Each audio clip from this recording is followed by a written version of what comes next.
Hello, আসসালামু আলাইকুম প্রিয় এইচএসসি ২৬ এর একাডেমিক প্রোগ্রামের বাচ্চা লোক।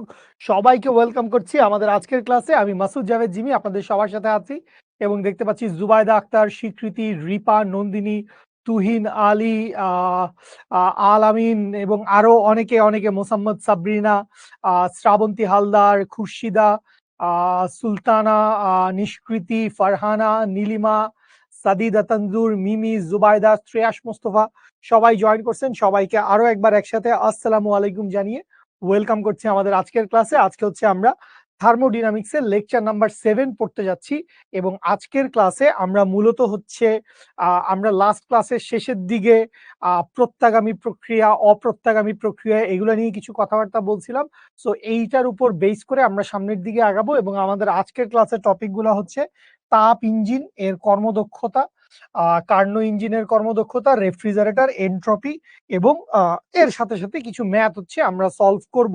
ঠিক আছে? হ্যাঁ, আমিও আজকের ক্লাসের জন্য বেসিক্যালি গতকাল থেকে ওয়েট করে আছি। গতকালকে দুপুর বিকালে একটা ক্লাস ছিল আমার ইঞ্জিনিয়ারিং অ্যাডমিশন টেস্টের।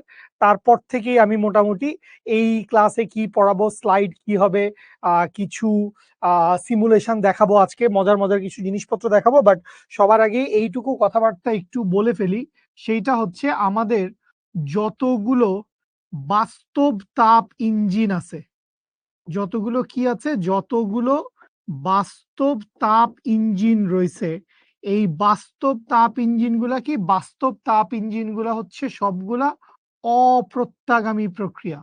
সবগুলা হচ্ছে অপ্রত্যাগামী প্রক্রিয়ায় ঘটে থাকে। বাস্তব তাপ ইঞ্জিনের ক্ষেত্রে এগুলো হচ্ছে সবগুলো অপ্রত্যাগামী প্রক্রিয়া।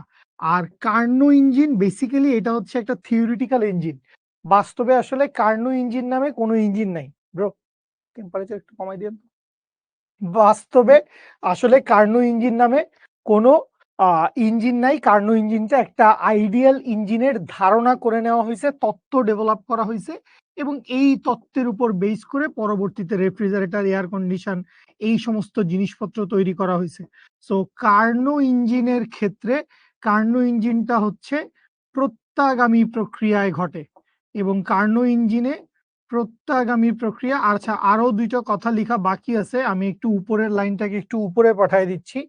আমি একটু উপরে যদি পাঠায় দেই এইটুকু জিনিসপত্রকে, তো এইটুকু জিনিসপত্রকে উপরে যদি পাঠায় দেই, বাস্তব তাপ ইঞ্জিনের ক্ষেত্রে ঘটনা কি, বাস্তব তাপ ইঞ্জিনের ক্ষেত্রে কিউ বাই টি এই অনুপাতটা সবসময় কনস্ট্যান্ট থাকে না। কিউ বাই টি অনুপাতটা কি থাকে না, কিউ বাই টি অনুপাতটা কনস্ট্যান্ট থাকে না।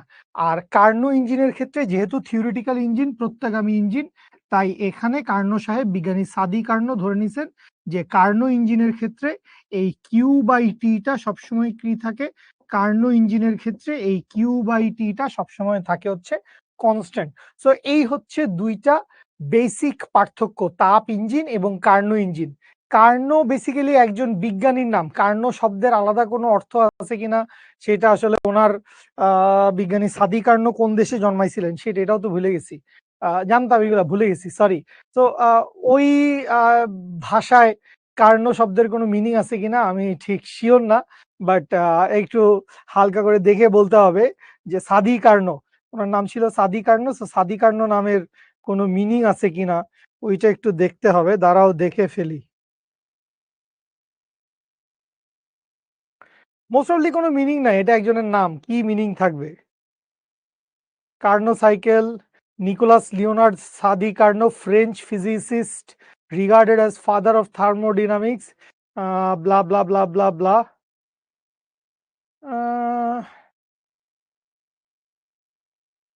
না, কার্নো শব্দের সেরকম কোনো মিনিং আছে কিনা জানি না। ঠিক আছে, কাল কলেজে এক্সাম, তারপর আমার ক্লাস করছিস, আলহামদুলিল্লাহ, ক্লাসটা বৃথা যেতে দিব না। হুম, চ্যাট জিপিটিকে মেরেও তেমন কিছু পাই নাই। আর এই মুহূর্তে যদি আমি তোদেরকে পড়ানো বাদ দিয়ে চ্যাট জিপিটি সাথেই গল্প সল্প করতে থাকি তাহলে তো আসলে তোদের লস হয়ে যাবে, তাই না? ফার্স্ট ল অফ থার্মোডিনামিক্স পড়লাম। তাপ, আহ, শক্তি একটা অংশ কাজ, বাকি অংশ অভ্যন্তরীণ শক্তি বৃদ্ধি করে। সেকেন্ড ল অফ থার্মোডিনামিক্সে পড়লাম তাপ শক্তি, তাপ শক্তির একে পরিবর্তন হয় না, কিন্তু ফার্স্ট থার্মোডাইনামিক্স হলে কাজ ও গতিশক্তিতে। মোহাম্মদ লিমন, তোর শেষের দিকের অংশর কথাগুলা বুঝি নাই। ফার্স্ট লতে আমরা পড়ছিলাম কোনো একটা সিস্টেম যদি তাপশক্তি শোষণ করে বা তাপশক্তি বর্জন করে, তাহলে তার কিছুটা অংশ অভ্যন্তরীণ শক্তি পরিবর্তন করবে, বাকি অংশ কাজ করবে। তো ওইখানে তো অভ্যন্তরীণ শক্তি বৃদ্ধি হইলে পজিটিভ, হ্রাস হইলে নেগেটিভ, সিস্টেম নিজে কাজ করলে পজিটিভ, নিজে কাজ না করলে যদি বাইরে থেকে কাজ করা হয় তাইলে হচ্ছে নেগেটিভ। সেকেন্ড ল এর কোনো ম্যাথ নাই, crore crore math. Second law এর কোটি কোটি ম্যাথ লুকায় আছে এই কার্নো ইঞ্জিনের ভিতরে, লুকায় আছে হচ্ছে এই রেফ্রিজারেটরের ভিতরে, এবং লুকায় আছে হচ্ছে এই এন্ট্রপির ভিতরে। এই সমস্ত টপিকের ভিতর প্রচুর প্রচুর ম্যাথ আছে।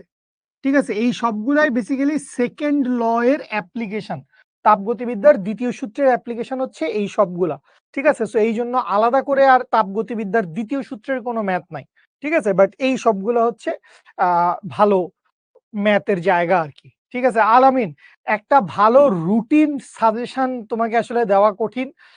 সবচাইতে ভালো রুটিন হইতে পারে চ্যাপ্টার ধরে ধরে পড়া, চ্যাপ্টার পড়ে পড়ে শেষ করা। চ্যাপ্টার ধরে ধরে পড়বা। এই চ্যাপ্টার আমি পড়া শুরু করছি, এটা আমি আগামী 7 দিন বা 10 দিনের মধ্যে শেষ করব, কারণ স্বাভাবিক ফিজিক্সের একটা চ্যাপ্টার পড়তে থাকলে প্যারালালি কেমিস্ট্রি, ম্যাথ, বায়োলজিও কিছু কিছু পড়তে হবে। সো ওইভাবে 7 দিন, 10 দিন, 15 দিনে ধরে ধরে হচ্ছে এক একটা চ্যাপ্টার টার্গেট করে ওইভাবে পড়েন ইনশাল্লাহ। আপনি চ্যাপ্টার ধরে ধরে পড়েন, এর চাইতে ভালো রুটিন আর কিছু হইতে পারে না। কারণ আমি জানি না আপনার কলেজ কোন সময় হয়, আপনার কোচিং কোন সময় থাকে। এমামুল ইসলাম, এত ইমোজি দেওয়ার দরকার নাই। Love you bro, love you.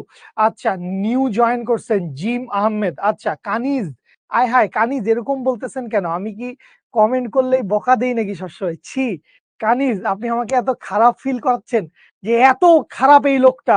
হ্যাঁ, এর ক্লাসে কমেন্ট করা যায় না, এর ক্লাসে কোনো প্রশ্ন করা যায় না, খালি বকাঝকা করে। এরকম না তো ব্রো, এরকম না। এই কোয়ার্টারের ক্লাস ইনশাল্লাহ ডিসেম্বরের মধ্যে শেষ হবে। জানুয়ারি মাস থেকে আমাদের কোয়ার্টার 3 ইনশাল্লাহ শুরু হবে। আমাদের কোয়ার্টার 3 এর প্রিপারেশনও অলমোস্ট ডান। আমরা সেই কোয়ার্টারে মোরললেস 4টা বা 5টা চ্যাপ্টার ইনশাল্লাহ পড়বো।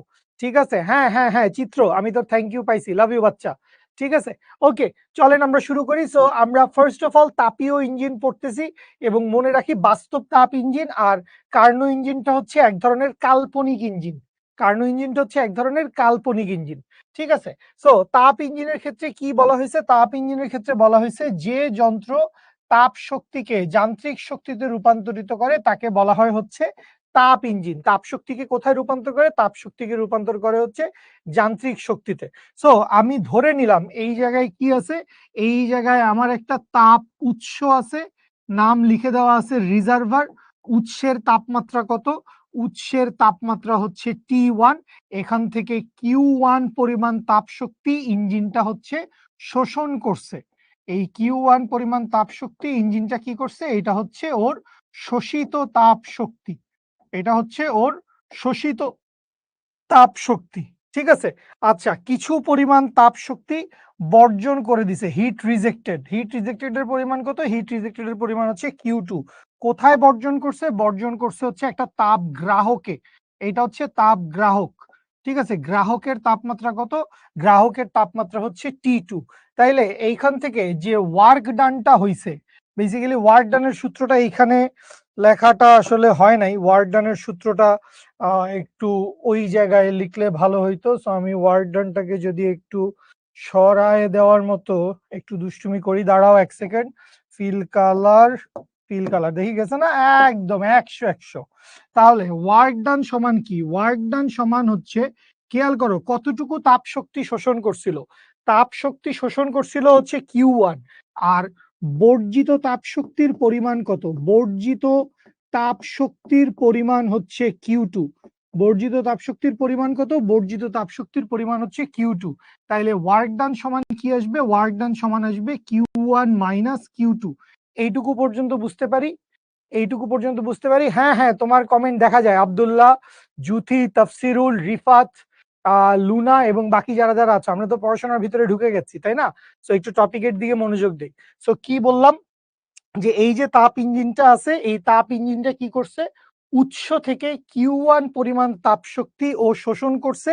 এরপরে এই যে তাপ ইঞ্জিনটা আছে, এই তাপ ইঞ্জিনটা কিছুটা কাজ করছে এবং Q2 পরিমাণ তাপ শক্তি বর্জন করছে।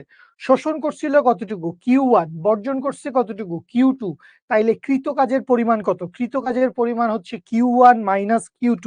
তাহলে এই জায়গা থেকে আমি যদি এই যে তাপ ইঞ্জিনটা আছে, এই তাপ ইঞ্জিনের কর্মদক্ষতার ভ্যালু আমি যদি বাইর করতে চাই, সো কর্মদক্ষতা সমান এরকম একটা কথা আমি বলতে পারি যে কর্মদক্ষতা সমান হচ্ছে output divided by input into 100%, বা এইখান থেকে বলতে পারি হচ্ছে কর্মদক্ষতা ইটা ইকুয়ালস টু আউটপুট মানে কি? কৃত কাজ। ইনপুট মানে কি?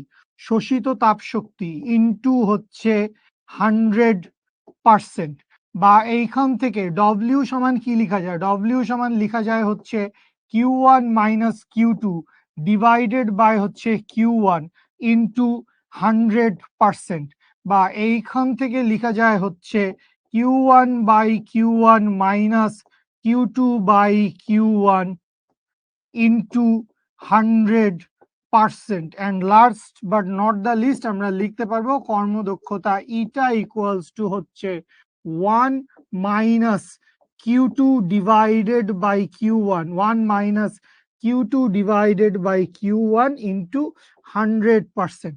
So এইটা কি? এইটা হচ্ছে আমাদের বাস্তব তাপ ইঞ্জিনের কর্মদক্ষতা। এটা হচ্ছে আমাদের বাস্তব তাপ ইঞ্জিনের কর্মদক্ষতা।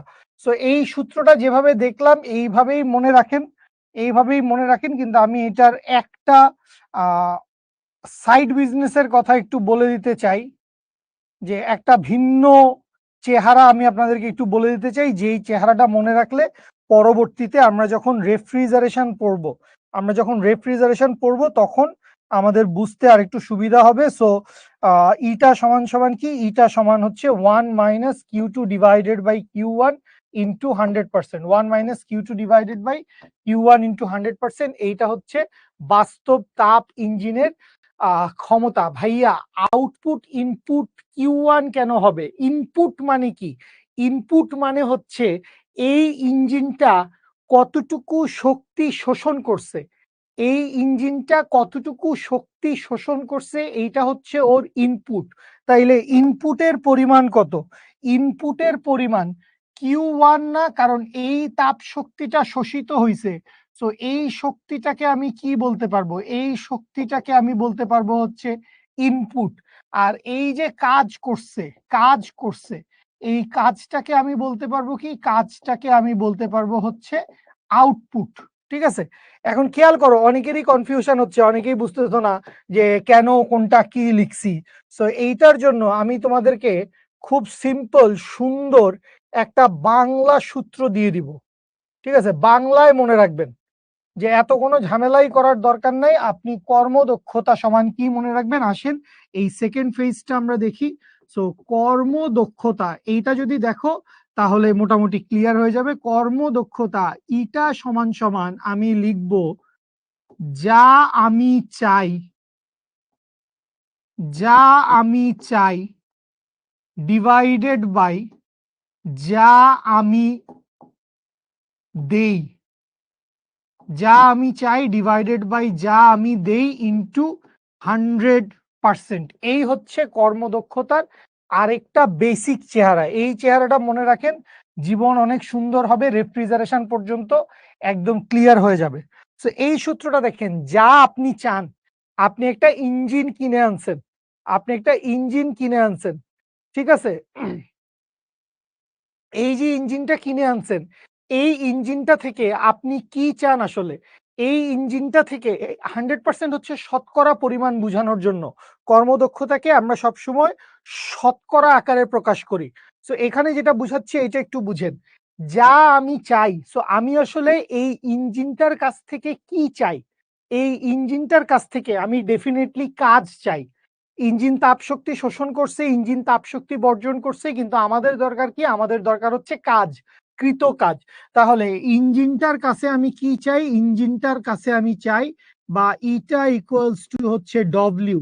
ইঞ্জিনের কাছে আমি চাই হচ্ছে কৃত কাজ, ইঞ্জিনের কাছে আমি কৃত কাজ চাই, আর ডিভাইডেড বাই যা আমি দেই। এখন একটা ইঞ্জিনকে তোমার কোনো না কোনো ভাবে ফিড করা লাগবে, ওকে পেট্রোল দেওয়া লাগবে, ডিজেল দেওয়া লাগবে, গ্যাস দেওয়া লাগবে, কয়লা দেওয়া লাগবে, বা আপনার নিউক্লিয়ার এনার্জি দেওয়া লাগবে, কিছু একটা এনার্জি দেওয়া লাগবে। সো যা দেওয়া লাগবে সেইটা আসলে কি? আপনি যা দিচ্ছেন, আপনি যা দিচ্ছেন সেই জিনিসটা কে শোষণ করতেছে? সেই জিনিসটা শোষণ করতেছে হচ্ছে ইঞ্জিন। আপনি যেটা দিচ্ছেন সেইটা ইঞ্জিন শোষণ করতেছে। সো আপনি আসলে কি দিচ্ছেন? আপনি আসলে দিচ্ছেন Q1 ইনটু 100%। সো এইখানে যেই চেহারাটা পাইছি যে ইটা সমান W divided by Q1 into 100%, আর এই যে এখানে দেখেন ইটা সমান W divided by Q1 into 100%, এই দুইটা চেহারা অ্যাজ ইট ইজ সেম। তাহলে বাস্তব তাপ ইঞ্জিনের কর্মদক্ষতা সমান হবে 1 minus Q2 divided by Q1। আচ্ছা মাহফুজুর রহমান, কি বুঝেন নাই ভাইয়া? তাপমাত্রা দেওয়া যায় না হোসেন, তাপমাত্রা দেওয়া যায় না। তাপমাত্রা হচ্ছে একটা বস্তুর জাস্ট অবস্থাটা কি সেইটা বুঝায়, তাপমাত্রা দেওয়ার কোনো সম্ভাবনা নাই, বা তাপমাত্রা কখনো দেওয়া যায় না।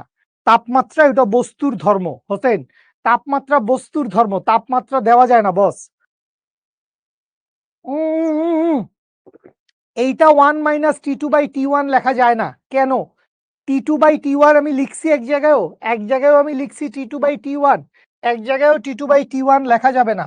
কারণ আমরা যেই তাপ ইঞ্জিন দেখতেছি এই সবগুলা তাপ ইঞ্জিন হচ্ছে বাস্তব তাপ ইঞ্জিন। এই সবগুলা তাপ ইঞ্জিন কি? বাস্তব তাপ ইঞ্জিন। এবং বাস্তব তাপ ইঞ্জিনের Q/T এই অনুপাতটা ধ্রুব থাকে না। বাস্তব তাপ ইঞ্জিনের ক্ষেত্রে Q/T এই অনুপাতটা হচ্ছে ধ্রুব থাকে না। সো এই যে Q/T অনুপাতটা ধ্রুব থাকে না, এই জন্য T2/T1 লেখা যাবে না। T2/T1 লেখা যাবে না, অবশ্যই আমরা Q2/Q1 লিখব। T2/T1 আসবে হচ্ছে কার্নো ইঞ্জিনের ক্ষেত্রে, T2/T1 আসবে হচ্ছে কার্নো ইঞ্জিনের ক্ষেত্রে। রাইট সাইডের টার্মটা আর একটু বুঝান। রাইট সাইডের টার্মটা খুব সহজ। এখানে আমি লিখছি কর্মদক্ষতা সমান কি? কর্মদক্ষতা সমান হচ্ছে যা আমি চাই ডিভাইডেড বাই যা আমি দেই। তো এই যে ইঞ্জিনটা আপনি কিনছেন, এই ইঞ্জিনের কাছ থেকে আপনি কি চান? এই ইঞ্জিনের কাছ থেকে আপনি কি চান? ইঞ্জিনের কাছ থেকে আপনি চান হচ্ছে কাজ। ইঞ্জিনটা কি করবে? ইঞ্জিনটা হচ্ছে কাজ করবে। সো এই যে কাজ করবে, কাজ করানোর জন্য আপনার ইঞ্জিনটাকে কিছু কিছু একটা এনার্জি ফিড করা লাগছে। হয় রাসায়নিক শক্তি, জ্বালানি শক্তি দেওয়া লাগছে, বা বৈদ্যুতিক শক্তি দেওয়া লাগছে, বা নবায়নযোগ্য শক্তি দেওয়া লাগছে। সামহোয়াট এক ধরনের শক্তি প্রোভাইড করতে হইছে। সো এই যে শক্তিটা প্রোভাইড করছেন সেইটা আপনি দিচ্ছেন। তো আপনি আসলে কি দিচ্ছেন? দিচ্ছেন আপনি আসলে এই যে শোষিত তাপ শক্তি আপনি ইঞ্জিনকে দিচ্ছেন, এবং ইঞ্জিন সেটা শোষণ করতেছে। এই যে শোষিত তাপ শক্তি, এটা শোষণ করতেছে কে? এটা শোষণ করতেছে হচ্ছে ইঞ্জিন, এটা শোষণ করতেছে হচ্ছে ইঞ্জিন। সুতরাং Q1টা হচ্ছে শোষিত তাপ শক্তি, এইটাই হচ্ছে আমি প্রোভাইড করি, এইটাই হচ্ছে আমি প্রোভাইড করি।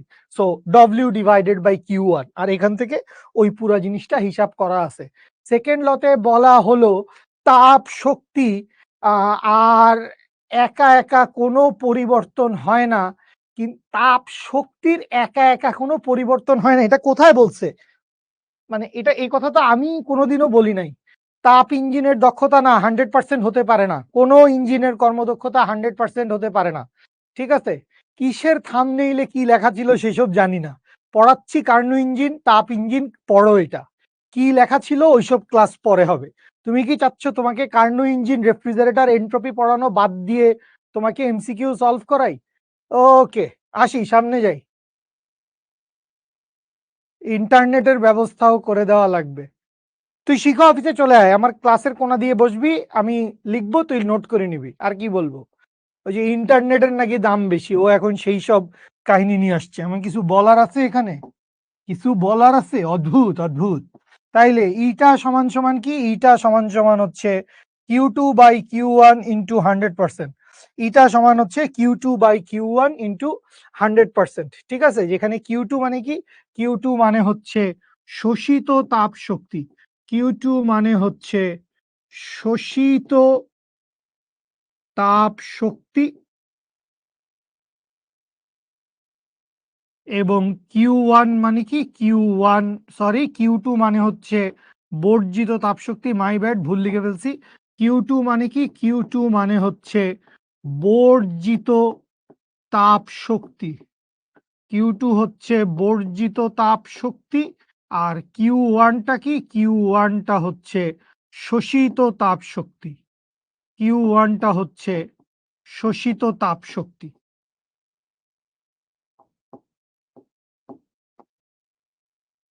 ঠিক আছে, কর্মদক্ষতা ঠিক আছে। সত্যিই কিন্তু আপনাদের সাথে সরাসরি ক্লাস করব বললে, হ্যাঁ চলে আয়, চলে আয়, চলে আয়, সরাসরি চলে আয়। এমনিতেই তো আমাদের ফার্ম গেটে অফলাইন ব্রাঞ্চ একটা আছে, তোরা অ্যাডমিশনের সময় চলে আসলে অফলাইনে গিয়ে পড়ায় দিব। অ্যাডমিশনের সময় আসতে বলছি, এখনই আসতে বলি নাই। ঠিক আছে, কলেজটা তো পড়ে আসবেন। আচ্ছা, এবারে আমরা চলে যাব হচ্ছে কার্নো ইঞ্জিনের গঠনের ক্ষেত্রে।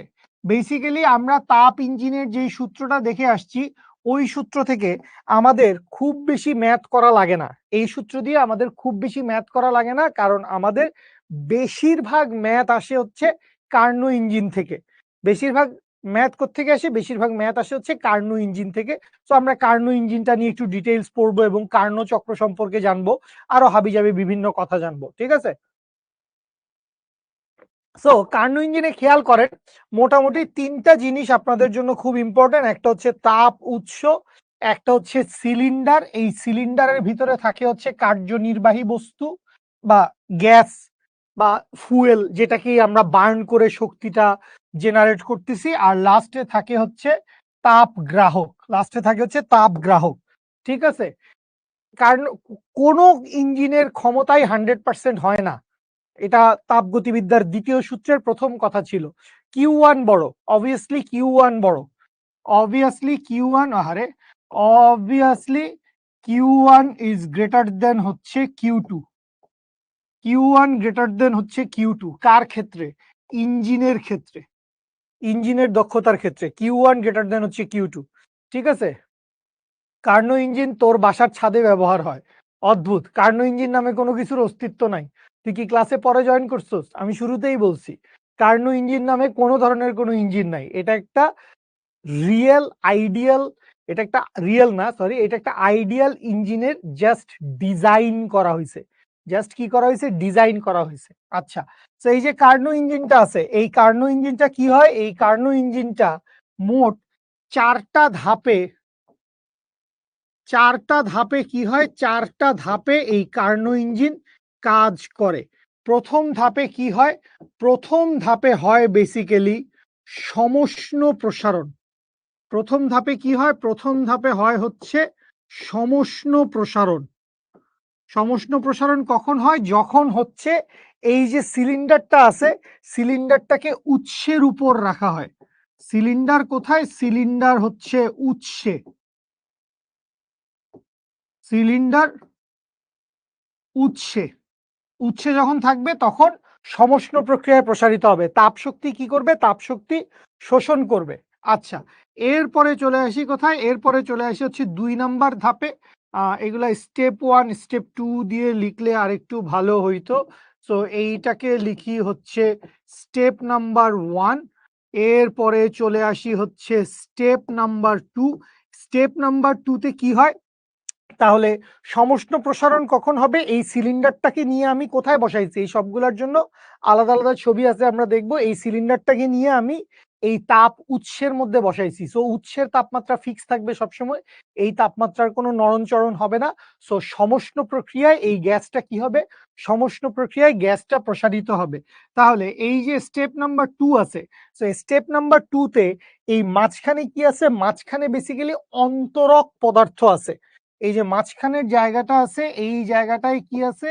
এই জায়গাটায় আছে হচ্ছে অন্তরক।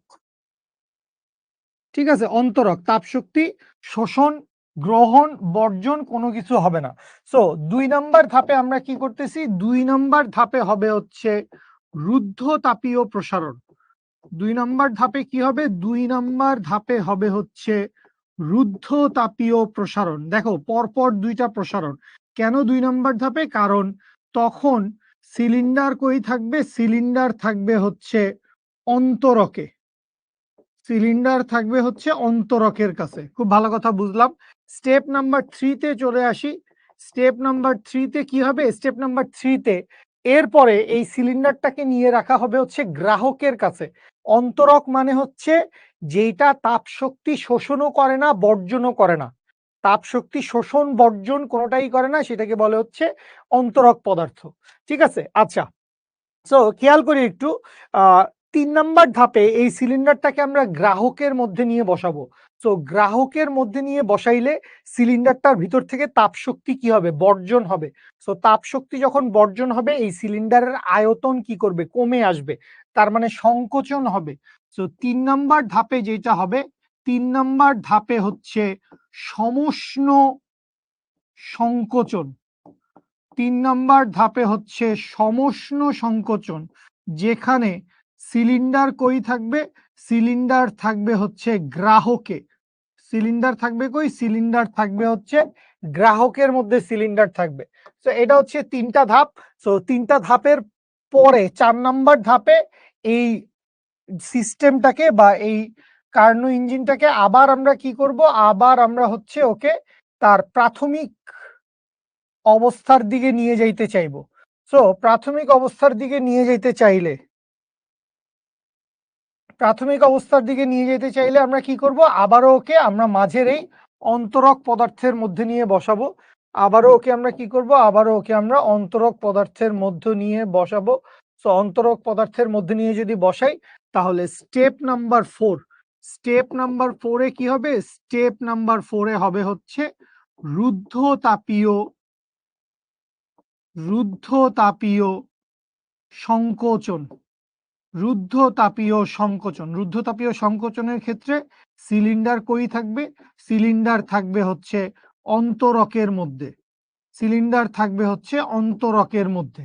ঠিক আছে? সো এই হচ্ছে 4টা ধাপ। কার্নো ইঞ্জিন টোটাল 4টা ধাপে সংগঠিত হয়। প্রথম ধাপে হয় সমষ্ণ প্রসারণ, দ্বিতীয় ধাপে হয় রুদ্ধতাপীয় প্রসারণ, তৃতীয় ধাপে হয় সমষ্ণ সংকোচন, চতুর্থ ধাপে হয় হচ্ছে রুদ্ধতাপীয় সংকোচন। সো এবারে চলেন আমরা এই 4টা প্রক্রিয়াকে একটু ভিজুয়ালাইজ করি, একটু দেখে আসি। একটু দেখে আসতে যাচ্ছি। আমরা একটা সিমুলেশন দেখে আসি যে কিভাবে আসলে এই ইঞ্জিনটা কাজ করে, বা এই যে আয়তনের সংকোচন প্রসারণ বলতেছি এই বিষয়টা কিভাবে ঘটে। ঠিক আছে? আসেন আমরা একটু দেখি। সো আমরা এখানে আমরা 2টা সিমুলেশন দেখব। আহ এর মধ্যে একটা সিমুলেশনের ভিতরে আবার গ্রাফ আছে। ভাইয়া একটু কি লাইটটা একটু কমায় দেওয়া যায়? আইএসও কমাই দিবা না রুমের লাইট কমাই দিবা? তোমার যেটা খুশি, তোমার যেটা খুশি।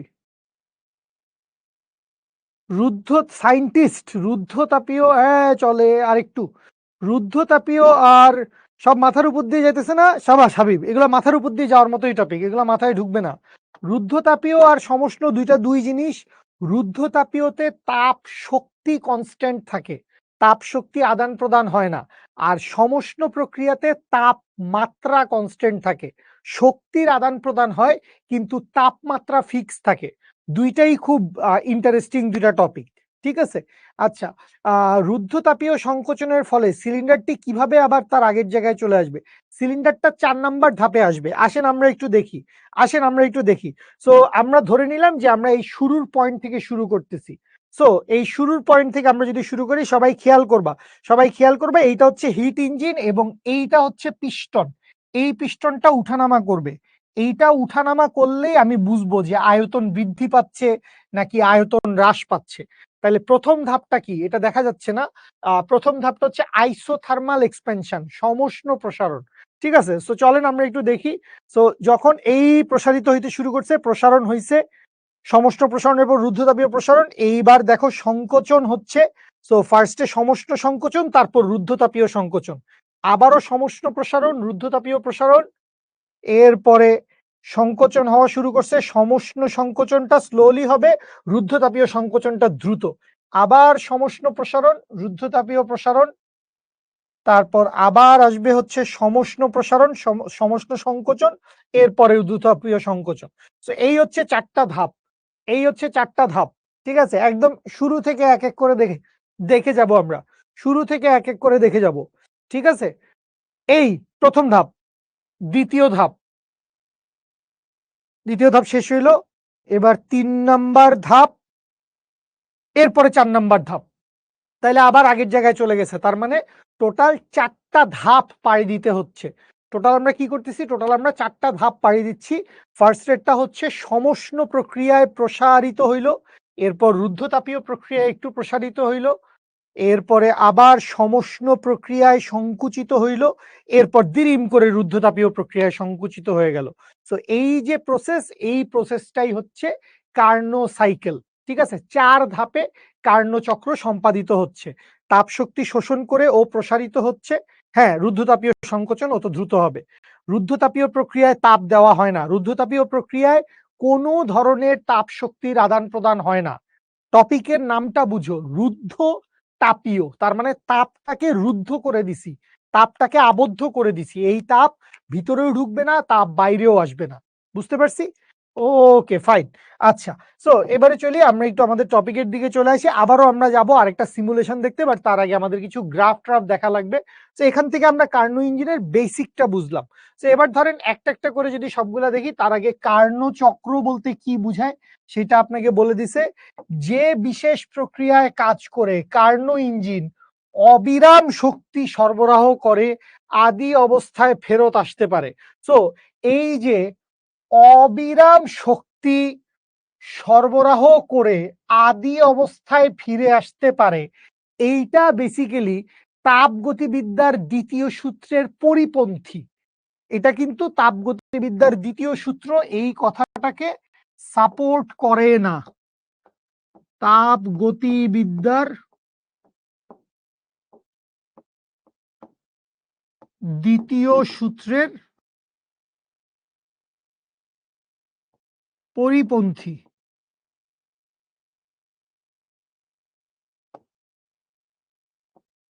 এ কারণে কার্নো ইঞ্জিন হচ্ছে একটা কাল্পনিক ইঞ্জিন। কার্নো ইঞ্জিন কি বাবু? কার্নো ইঞ্জিন হচ্ছে কাল্পনিক ইঞ্জিন, কারণ তাপগতিবিদ্যার দ্বিতীয় সূত্রই মানে না, তো ওর তো আসলে আর বাস্তব হওয়ার কোনো অপশন থাকে না। ঠিক আছে, সো তাকে কার্নোচক্র বলে। কার্নোচক্র কি হয়? কার্নোচক্র হচ্ছে 4টি ধাপে সংগঠিত হয়। এই 4টা ধাপ সম্পর্কে আমরা জানি যে 1 নাম্বারটা কি? 1 নাম্বারটা হচ্ছে, এটা বারবার বলতে বলতে তোদের মাথায় ঢুকায় ফেলতে হবে। 1 নাম্বারটা হচ্ছে সমষ্ণ প্রসারণ, 2 নাম্বারটা হচ্ছে রুদ্ধতাপীয় প্রসারণ, ব্যাক টু ব্যাক 2টা প্রসারণ, এরপর ব্যাক টু ব্যাক 2টা সংকোচন। রুদ্ধতাপীয় প্রসারণ। 3 নাম্বার হচ্ছে সমষ্ণ সংকোচন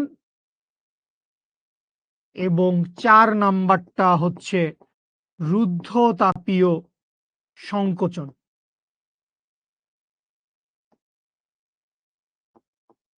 তো এই হচ্ছে 4টা ধাপ। এই 4 ধাপে কার্নো ইঞ্জিন সম্পাদিত হবে। ঠিক আছে, কার্নো ইঞ্জিনের ক্ষেত্রে কর্মদক্ষতা 100% হবে না? হবে না। সুপ্রিয় পোদ্দার, ঘুম এসে পড়ো, তোমার ঘুম এসে পড়েছে সুপ্রিয়, তুমি ঘুম এসে পড়ো। হ্যাঁ, ঘুম এসে পড়তে হবে। তাপগতিবিদ্যার চাইতে ঘুম অনেক বেশি ইম্পর্টেন্ট, ঘুমাও। আদি অবস্থায় ফিরে আসা বলতে প্রত্যাগামী প্রক্রিয়া বুঝাইছে, অবভিয়াসলি। আদি অবস্থায় ফিরে আসা বলতে প্রত্যাগামী প্রক্রিয়া বুঝাইছে। অবাস্তব জিনিস নিয়ে গবেষণা করা হয় কেন? আইডিয়াল কেস বুঝার জন্য। আইডিয়াল কেস, আদর্শ কেস কি হইতে পারে এইটা বোঝার জন্য। রুদ্ধতাপীয় সংকোচনে যদি তাপের তাপের সংকোচন, তাপের সংকোচন কি জিনিস ভাই? কনে পাইছি সেই জিনিস? রুদ্ধতাপীয় সংকোচনে যদি তাপের সংকোচন পরিবর্তন না ঘটে, তাহলে সিস্টেমের শেষে তাপের পরিবর্তন হলো কেন? বস বুঝি নাই, কসম খোদার কিচ্ছু বুঝি নাই, কিচ্ছু বুঝি নাই। কি বলছেন? কিচ্ছু বুঝি নাই। কার্নো ইঞ্জিনের যদি অস্তিত্ব না থাকে, অবিরাম শক্তি সরবরাহ কিভাবে করবে? অবিরাম শক্তি শক্তি কেউই সরবরাহ করতে পারবে না। অবিরাম শক্তি কোনো ইঞ্জিনের পক্ষে সরবরাহ করা সম্ভব না। এই জন্যই it's just an idea. Just আমরা একটা ধারণা নিছি যে একটা আদর্শ প্রত্যাগামী ইঞ্জিন এরকম হইতে পারে। তো ওই ইঞ্জিনের ক্রিয়া প্রণালী কি আমরা সেটা নিয়ে কথা বলবো। ঠিক আছে? তোমাদের এত আজে বাজে কমেন্ট আমি দেখতে পাচ্ছি না, আমি দুঃখিত। ঠিক আছে, তো চলে আসি প্রথম পর্যায়ে। প্রথম পর্যায়ে কি বলা হয়েছিল? প্রথম পর্যায়ে বলা হয়েছিল সমষ্ণ প্রসারণ হবে এবং এই প্রথম পর্যায়ে কি ঘটছে? প্রথম পর্যায়ে সিলিন্ডার তাপ উৎসে, সিলিন্ডার কোথায় চলে যাচ্ছে? সিলিন্ডার চলে যাচ্ছে হচ্ছে তাপ উৎসে। সিলিন্ডার চলে গেল হচ্ছে তাপ উৎসে। সিলিন্ডারটা এই তাপ উৎসের উপরে চলে আসছে। সো উৎস থেকে ও কি করছে? তাপ শক্তি শোষণ করছে। তাপ শক্তি শোষণ করে ও প্রসারিত হয়েছে। তাপ শক্তি শোষণ করে কি হয়েছে? তাপ শক্তি শোষণ করে ও প্রসারিত হয়েছে। সো এটা গেল ফার্স্ট ধাপ। সো এই প্রক্রিয়ার জন্য আমাদের সমষ্ণ প্রক্রিয়ার গ্রাফটা কিরকম আসবে? সমষ্ণ প্রক্রিয়ার গ্রাফটা আসবে হচ্ছে এইরকম। তাহলে এই যে সমষ্ণ প্রসারণ হয়েছে, খেয়াল করো এই যে আমাদের 4 ধরনের প্রসারণ হয়েছে, এই চার ধরনের তাপগতীয় পরিবর্তন হয়েছে। প্রথম দুইটা প্রসারণ, পরের দুইটা সংকোচন। প্রত্যেকটা প্রসেসেই কৃত কাজ হয়েছে। প্রতিটা পর্যায়ে কি হয়েছে? প্রতিটা পর্যায়ে আলাদা করে কৃত কাজ হয়েছে। এইখানে সমষ্ণ প্রক্রিয়ায় কাজ হয়েছে, এখানে রুদ্ধতাপীয় প্রক্রিয়ায় কাজ হয়েছে, এখানে সমষ্ণ প্রক্রিয়ায় কাজ হয়েছে, এখানে রুদ্ধতাপীয় প্রক্রিয়ায় কাজ হয়েছে। সো আমরা প্রতিটা ইন্ডিভিজুয়াল কাজের মান জানি। সো প্রতি ধাপের, সবগুলো ধাপের লিখি, সবগুলো ধাপের কৃত কাজ যোগ করলে, সবগুলো ধাপের কৃত কাজ যোগ করলে কার্নো ইঞ্জিনের এক চক্রে কৃত কাজ পাওয়া যায়। এক চক্রে কৃত কাজ পাওয়া যায় মানে 4টা প্রক্রিয়ায় 4টা ডিফারেন্ট কাজ হবে। 4টা প্রক্রিয়ায় কি হবে? 4টা প্রক্রিয়ায় 4টা ডিফারেন্ট কাজ হবে। সো এই 4টা ডিফারেন্ট প্রক্রিয়ার কাজের প্রত্যেকটা কাজ W1, W2, W3, W4 এই 4টা কৃত কাজ যোগ করলে আমি কার্নো প্রক্রিয়ার, কার্নো সাইকেলের মোট কৃত কাজের নাম, মোট কৃত কাজের পরিচয় পেয়ে যাব। কি হাবিজাবি কমেন্ট করতেছেন?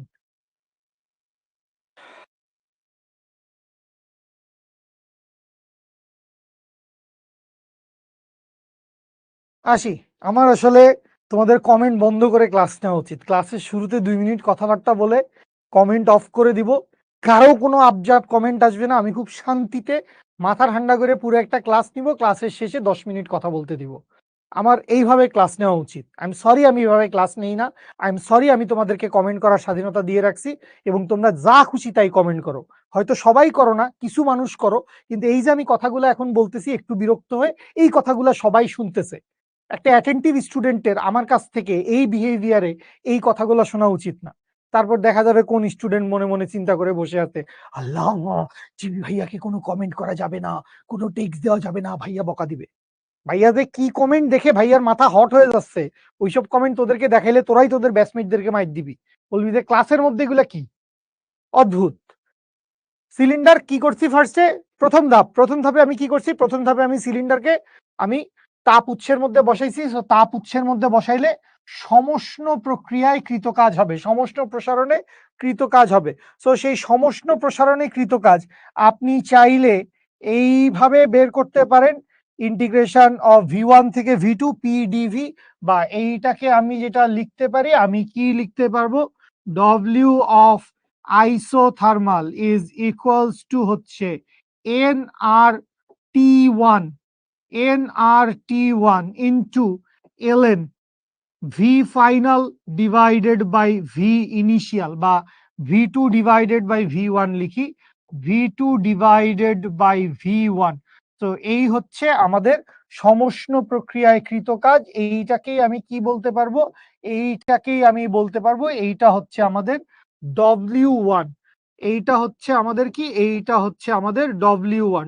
W1 ইকুয়ালস টু সমষ্ণ প্রক্রিয়ায় কৃত কাজ। অথবা চাইলে আমরা এই ক্ষেত্রফলটা আসলে আমরা বাইর করতে পারবো না।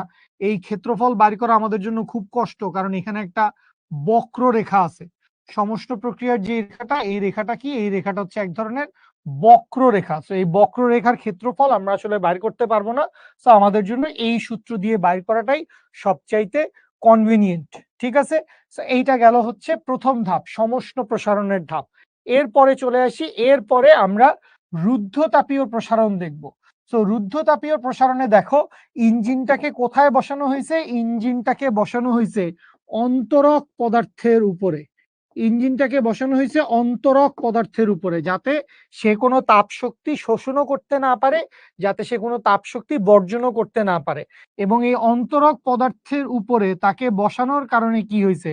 খেয়াল করো, এইখানে সিলিন্ডার ছিল এই উচ্চতায়, পরবর্তীতে সিলিন্ডার চলে গেছে এই উচ্চতায়।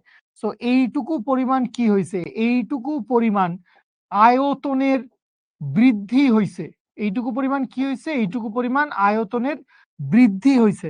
তো এই যে আয়তনের বৃদ্ধিটা হয়েছে, এটা কোন প্রক্রিয়ায় হয়েছে? এইটা হয়েছে হচ্ছে রুদ্ধতাপীয় প্রক্রিয়ায়। রুদ্ধতাপীয় প্রক্রিয়ায় কি হয়েছে? রুদ্ধতাপীয় প্রক্রিয়ায় আয়তনের বৃদ্ধি হয়েছে। তো এই যে আয়তনের বৃদ্ধি হয়েছে, সেই আয়তনের বৃদ্ধিটা এই সূত্র দিয়ে মেজার করা যাইতে পারে। এখন এটা একটু ভেজালের সূত্র, কারণ এখানে পি এবং ডিভি দুইটাই পরিবর্তনশীল। তো এই সূত্রটাকে আমরা কি লিখতে পারবো? যেহেতু রুদ্ধতাপীয় প্রক্রিয়া, তাইলে ডব্লিউ অফ অ্যাডায়াবেটিক সমান সমান হচ্ছে N R divided by 1 minus gamma into T2 minus T1। N R divided by 1 minus gamma into T2 minus T1। এইটাকে আমি নাম দিতে পারি W2। সো এইখান থেকে আমি কার্যচক্রের দ্বিতীয় ধাপের কৃতকাজের মান জেনে গেছি। এটা হচ্ছে কার্যচক্রের দ্বিতীয় ধাপ। এই যে এই ধাপটা এখানে বোঝাচ্ছে কতটুকু? এখানে বোঝাচ্ছে হচ্ছে শুধুমাত্র এই যে এইটুকু। এইটুকু হচ্ছে কার্নো সাইকেলের দ্বিতীয় ধাপ। এইটুকু হচ্ছে কার্নো সাইকেলের দ্বিতীয় ধাপ। একদম বড় করে বোল্ড করে রেখে দিলাম। এইটুকু হচ্ছে কার্নো সাইকেলের দ্বিতীয় ধাপ। ঠিক আছে? আচ্ছা, তো এইটারও ক্ষেত্রফল বাইর করা আমাদের জন্য ক্রিটিক্যাল, কারণ বক্ররেখা। এইটারও ক্ষেত্রফল বাইর করা ক্রিটিক্যাল, কারণ কি? বক্ররেখা। তো এই বক্ররেখার জন্য আমরা ক্ষেত্রফল বাইর করতে যাব না। আমরা সরাসরি কি করব? আমরা সরাসরি সূত্র বসায় দিয়ে এইটার ওয়ার্ক ডানের মান কত সেটা বাইর করব। তাহলে গেল হচ্ছে দ্বিতীয় ধাপ, রুদ্ধতাপীয় প্রসারণ। ৩ নাম্বার ধাপে দেখো, ৩ নাম্বার ধাপে আমরা সিলিন্ডারকে কোথায় এনে রাখছি? ৩ নাম্বার ধাপে আমরা সিলিন্ডারকে এনে রাখছি হচ্ছে গ্রাহকে। ৩ নাম্বার ধাপে আমরা সিলিন্ডারকে কোথায় রাখছি? ৩ নাম্বার ধাপে আমরা সিলিন্ডারকে রাখছি হচ্ছে গ্রাহকে। তো গ্রাহকে রাখলে ও কি করবে? গ্রাহকে রাখলে ও তাপ শক্তি বর্জন করবে। তো তাপ শক্তি বর্জন করলে কি হবে? তাপ শক্তি বর্জন করলে ওর সংকোচন ঘটবে, ও আয়তনে হ্রাস পাবে। সো এই যে ৩ নাম্বার ধাপ আছে, এই ৩ নাম্বার ধাপে কি হচ্ছে? সমষ্ণ প্রক্রিয়ায় ও সংকুচিত হচ্ছে। সমষ্ণ প্রক্রিয়ায় ও সংকুচিত হচ্ছে। তাইলে এই যে সমষ্ণ প্রক্রিয়ায় সংকুচিত হচ্ছে, এই সমষ্ণ প্রক্রিয়ায় সংকোচনটা কোনটা? সমষ্ণ প্রক্রিয়ায় সংকোচনটা হচ্ছে বাবু এই যে এইটা। এই ধাপটা কি? এই ধাপটা হচ্ছে সমষ্ণ প্রক্রিয়ায় সংকোচন। এই ধাপটা কি? এই ধাপটা হচ্ছে সমষ্ণ প্রক্রিয়ায় সংকোচন। ঠিক আছে? সো এই ধাপের জন্য একই কথা, যে আমরা কৃত কাজের মান ওই ভেজালের সূত্র দিয়ে বাইর করতে পারবো না, ক্ষেত্রফল দিয়ে বাইর করা আমাদের জন্য কষ্ট। সুতরাং আমরা সরাসরি কি করব? আমরা সরাসরি হচ্ছে W3 বা এইটাকে ডব্লিউ অফ আইসোথার্মাল বলতে পারি। W of isothermal equals to আসবে এন আর T2। এখানে আসবে কিন্তু nRT2, কারণ টেম্পারেচার কত? টেম্পারেচার হচ্ছে T2। So nRT2 into ln, এখান থেকে কি লিখবো? V4 divided by V3। V4 divided by V3। আয়তনের পরিবর্তন হয়ে গেছে। তো এইটা হচ্ছে আমাদের কি? এইটা হচ্ছে আমাদের 3 নাম্বার ধাপের কৃতকাজের সূত্র। তো 3টা ধাপের কৃতকাজের সূত্র দেখে ফেলছি। ভাইয়া নিচের সূত্রটা একটু বুঝিয়ে দিন। নিচের কোন সূত্রটা বাবা? এই সূত্রটার কথা বলছো? তুমি এরকম সূত্রের চেহারা জীবনেও দেখো নাই? তুমি এরকম কোন সূত্র দেখো নাই যে আমরা জানি কি? আমরা জানি কৃতকাজ DW সমান কি? কৃতকাজ DW সমান P ইনটু DV। সুতরাং মোট কৃতকাজ সমান কত হবে? মোট কৃতকাজ সমান হবে ইন্টিগ্রেশন অফ PDV। এই জিনিস আপনি দেখেন নাই বস? আপনি সত্যি এই জিনিস দেখেন নাই? আমি এটা নিয়ে সূত্রের প্রমাণও করাইছি। রুদ্ধতাপীয় প্রক্রিয়া, সমষ্ণ প্রক্রিয়া, দুই ধরনের সূত্রের প্রমাণ করার জন্য এরকম ইন্টিগ্রেশন অফ পিডিভি করছিলাম। তখন আপনি কই ছিলেন? তাপ না দিলে আয়তন বৃদ্ধি পায় কিভাবে? অলরেডি তাপ ছিল ওর ভিতরে, অলরেডি ও যে পরিমাণ তাপ শক্তি শোষণ করছে ওই তাপ শক্তি দিয়েই ও প্রসারিত হয়েছে। এবং রুদ্ধতাপীয় প্রক্রিয়ায় বেসিক্যালি ভাই এগুলা বলে ফেলছি, রুদ্ধতাপীয় প্রক্রিয়ায় কোনো তাপশক্তি শোষিত হবে না, কোনো তাপশক্তি বর্জন হবে না, কিন্তু আয়তনের পরিবর্তন ঘটবে। কেন আয়তনের পরিবর্তন ঘটবে? আয়তনের পরিবর্তনটা ঘটবে কারণ ওর অন্তস্থ শক্তি কমায় ফেলবে। অন্তস্থ শক্তি কমায় ফেললে আয়তন বাড়বে, আবার অন্তস্থ শক্তি বৃদ্ধি পাইলে আয়তন কমবে। ঠিক আছে? রুদ্ধতাপীয় প্রক্রিয়ায় সবকিছুই ঘটবে হচ্ছে কৃতকাজ আর অন্তস্থ শক্তি নিয়ে। এলএন মানে কি মেহজাবিন? আয় হায়, এলএন হচ্ছে লগ ই বেইজ একটা ফাংশন, লগ ই বেইজ ফাংশন। এগুলা বলা হয়েছে বাবু, তাই না? এগুলা বলা হয়েছে না? কার্নো ইঞ্জিন চাইলে মেক করা পসিবল। হ্যাঁ মেক কর, তুই কার্নো ইঞ্জিন মেক কর, একদম নোবেল প্রাইজ কনফার্ম। ঠিক আছে? আমরা কোন ইঞ্জিন ব্যবহার করি? আমরা বেসিক্যালি তাপ ইঞ্জিন ব্যবহার করি, যেগুলা পেট্রোল বা অকটেন বা ডিজেল এগুলা দিয়ে চলে। সেকেন্ডটা আবার দেখান। সেকেন্ডটা দেখার জন্য এত পাগল হয়ে গেছিস কেন? এই যে দেখ সেকেন্ডটা আবার দেখ। সেকেন্ডটায় কি সমস্যা হয়েছে বল? দেখাইছি সেকেন্ডটা, সেকেন্ডটা দেখাইছি। জয়, ম্যাথের দিকে তো যাইতেই পারলাম না, মানুষের প্রবলেম সলভ করতেছি। দেখছি পারি, কিন্তু সব ক্ষেত্রেই একই সূত্র কিভাবে হয়? রুদ্ধতাপীয় সমষ্ণ প্রতিটা ক্ষেত্রেই একই সূত্রই হবে, মানে এই সূত্র ইউনিভার্সাল সূত্র। এই যে সূত্রটা দেখাইছি, এই যে সূত্রটা দেখাইছি যে W equals to integration of PDV, এইটা ইউনিভার্সাল সূত্র, এইটা সবার ক্ষেত্রে প্রযোজ্য। ইটস ইউনিভার্সাল, এইটা সবার ক্ষেত্রে প্রযোজ্য। কিন্তু সবার ক্ষেত্রে তো আসলে পিভি এবং টি এর সম্পর্ক একই রকম না। এই জন্যই সমষ্ণ প্রক্রিয়া, এই জন্যই রুদ্ধতাপীয় প্রক্রিয়ার কৃতকাজের সূত্রটা আসছে এরকম, রুদ্ধতাপীয় প্রক্রিয়ার কৃতকাজের সূত্রটা আসছে এরকম, এবং সমষ্ণ প্রক্রিয়ায় কৃতকাজের সূত্রটা আসছে এরকম। বেসিক সূত্র একই, কিন্তু এরপরে তো ভিতরের সমস্ত সম্পর্ক পাল্টায় যায়। ঠিক আছে? ভিতরের সমস্ত সম্পর্ক পাল্টায় যায় না? কিসের উদাহরণ চাইতেছস? কিসের উদাহরণ চাইতেছস? তাপ ইঞ্জিনের উদাহরণ দিতে পারি। তুই যে মোটর সাইকেলের ইঞ্জিন, গাড়ির ইঞ্জিন, এগুলা সবগুলাই তাপ ইঞ্জিন। ইভেন রেলগাড়ির যে ইঞ্জিন সেটাও তাপ ইঞ্জিন। ঠিক আছে? রুদ্ধতাপীয় সংকোচনে যদি তাপমাত্রা, ভাই তাপমাত্রার সংকোচন কি জিনিস? শেখ ইব্রাহিম, আর তোর কমেন্টই পড়বো না। আসি সামনে আগাই, হয়েছে? বুঝতে পারছি তোমরা খুব ব্রিলিয়েন্ট কমেন্ট করতেছ। চলে আসি রুদ্ধতাপীয় সংকোচন। চতুর্থ ধাপ কি? চতুর্থ ধাপ হচ্ছে রুদ্ধতাপীয় সংকোচন। এইখানে আবারও সিলিন্ডার কই থাকবে? সিলিন্ডার থাকবে হচ্ছে অন্তরকের উপরে। তো সিলিন্ডার যখন অন্তরকের উপরে থাকবে, কোনো তাপ শক্তি শোষিতও হবে না। এখানে লিখেই দেই যে ডিকিউ সমান কি আসবে? ডিকিউ সমান আসবে হচ্ছে 0। শোষিত বা বর্জিত তাপশক্তির পরিমাণ কি আসবে? শোষিত বা বর্জিত তাপশক্তির পরিমাণ আসবে হচ্ছে 0। তো এই জায়গায় কি হবে? এই জায়গায় রুদ্ধতাপীয় প্রক্রিয়ায় সংকোচন হবে। রুদ্ধতাপীয় প্রক্রিয়ায় কি হবে? সংকোচন হবে। তো এই রুদ্ধতাপীয় সংকোচনের জন্য এখানে একটা সূত্র বলে দিছে। তো এই সূত্র আমরা ব্যবহার করব না, আমরা সরাসরি সূত্র কি লিখব? আমরা সরাসরি সূত্র লিখব হচ্ছে W of adiabatic is equals to NR divided by 1 minus gamma into এখন খেয়াল করো মজার বিষয়টা কি, মজার বিষয়টা হচ্ছে এই জায়গায় একটু খেয়াল করেন, নাইলে পরে যায় বাটে পড়ে যাইতে পারেন। এই পয়েন্ট থেকে সবাইকে বলবো মনোযোগ দিতে। তুমি কোনো গঠনমূলক কমেন্ট আসলে করছো না, যে এটা আসলে পড়ে রিপ্লাই দিতে হবে। সো দয়া করে কমেন্ট করা বন্ধ করে যেই জিনিসটা আমি বলছি সেটা মনোযোগ দিয়ে শুনো, নাহলে জীবন যুদ্ধে পিছায় পড়বা, জীবন যুদ্ধে মেলা পিছায় পড়বা, হারায় যাবা, হারায় যাবা বললাম তো। সবাই খেয়াল করো, আমরা এই হচ্ছে 4 নাম্বার ধাপ, এইটাই হচ্ছে 4 নাম্বার ধাপ। এটা কি? রুদ্ধতাপীয় সংকোচন। সবাই মনোযোগ দিয়ে বুঝেন, এটা হচ্ছে 4 নাম্বার ধাপ, রুদ্ধতাপীয় সংকোচন। সো এই রুদ্ধতাপীয় সংকোচন শুরু হইছে কোত্থেকে? শুরু হইছে তখন তাপমাত্রা ছিল T2, এইটা ছিল হচ্ছে ওর আদি তাপমাত্রা। T2টা কি ছিল? আদি তাপমাত্রা। এবং শেষ হইছে কোথায়? এখানে। এই জায়গায় কি ছিল? এই জায়গায় ছিল হচ্ছে ওর শেষ তাপমাত্রা। এই জায়গায় কি ছিল? এই জায়গায় ছিল হচ্ছে শেষ তাপমাত্রা।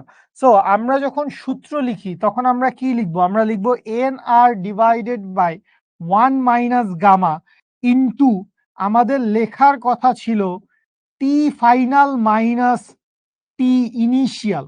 এইটা হচ্ছে আমাদের লেখার কথা, T final minus T initial. তাইলে বা এখান থেকে কি লেখা যায়?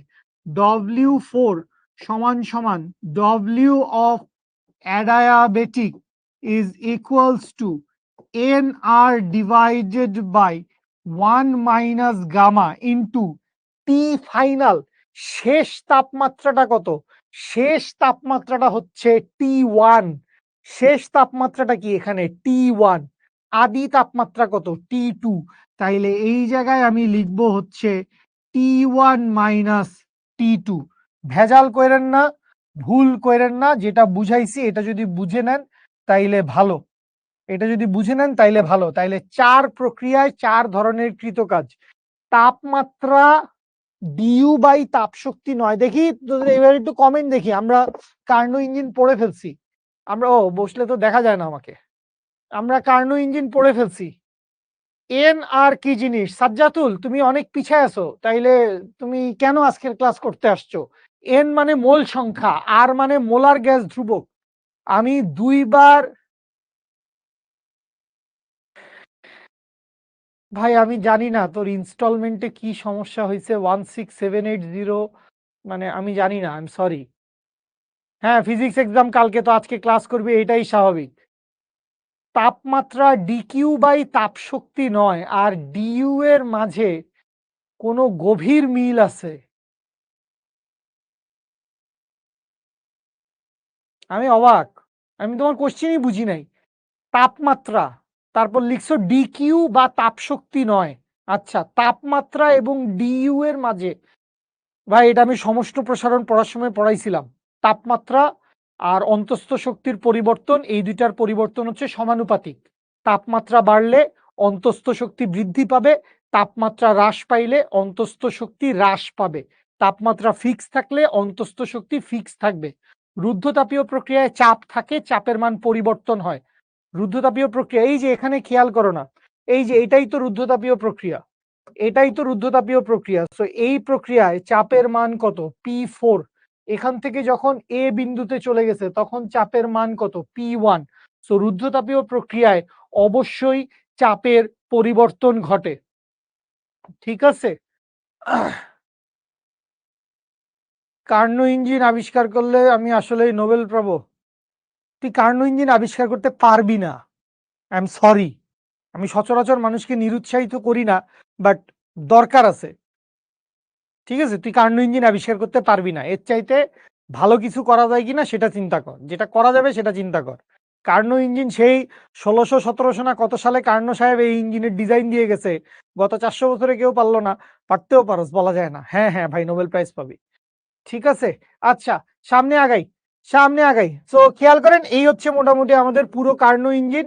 প্রথম ধাপে কি হয়? প্রথম ধাপে হচ্ছে সমষ্ণ প্রক্রিয়ায় প্রসারণ ঘটে, দ্বিতীয় ধাপ হচ্ছে রুদ্ধতাপীয় প্রক্রিয়ায় প্রসারণ ঘটে, তৃতীয় ধাপ হচ্ছে সমষ্ণ প্রক্রিয়ায় সংকোচন ঘটে, চতুর্থ ধাপ হচ্ছে রুদ্ধতাপীয় প্রক্রিয়ায় সংকোচন ঘটে। সো এই পুরা প্রসেসটাকে আমরা কি বলি? এই পুরা প্রসেসটাকে আমরা বলি হচ্ছে কার্নো চক্র। এবং মোট কৃত কাজ, কার্যচক্রে মোট কৃত কাজ সমান কি? মোট কৃত কাজ সমান হচ্ছে W1 plus W2 plus W3 plus W4।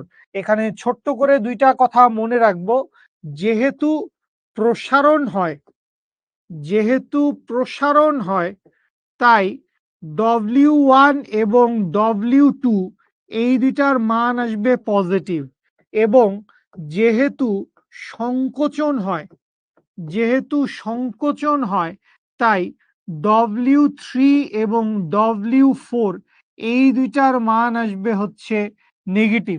প্রসারণের জন্য কাজ দুইটা W1 W2 এই দুইটা হবে মানে পজিটিভ, আর W3 W4 যেহেতু সংকোচন এইটা হয়ে যাবে হচ্ছে নেগেটিভ। ঠিক আছে, ওকে ফাইন। এই চ্যাপ্টারের সব টপিক আজকে বলবো মানে কি যে বলস, আমি বুঝলাম না, অদ্ভুত।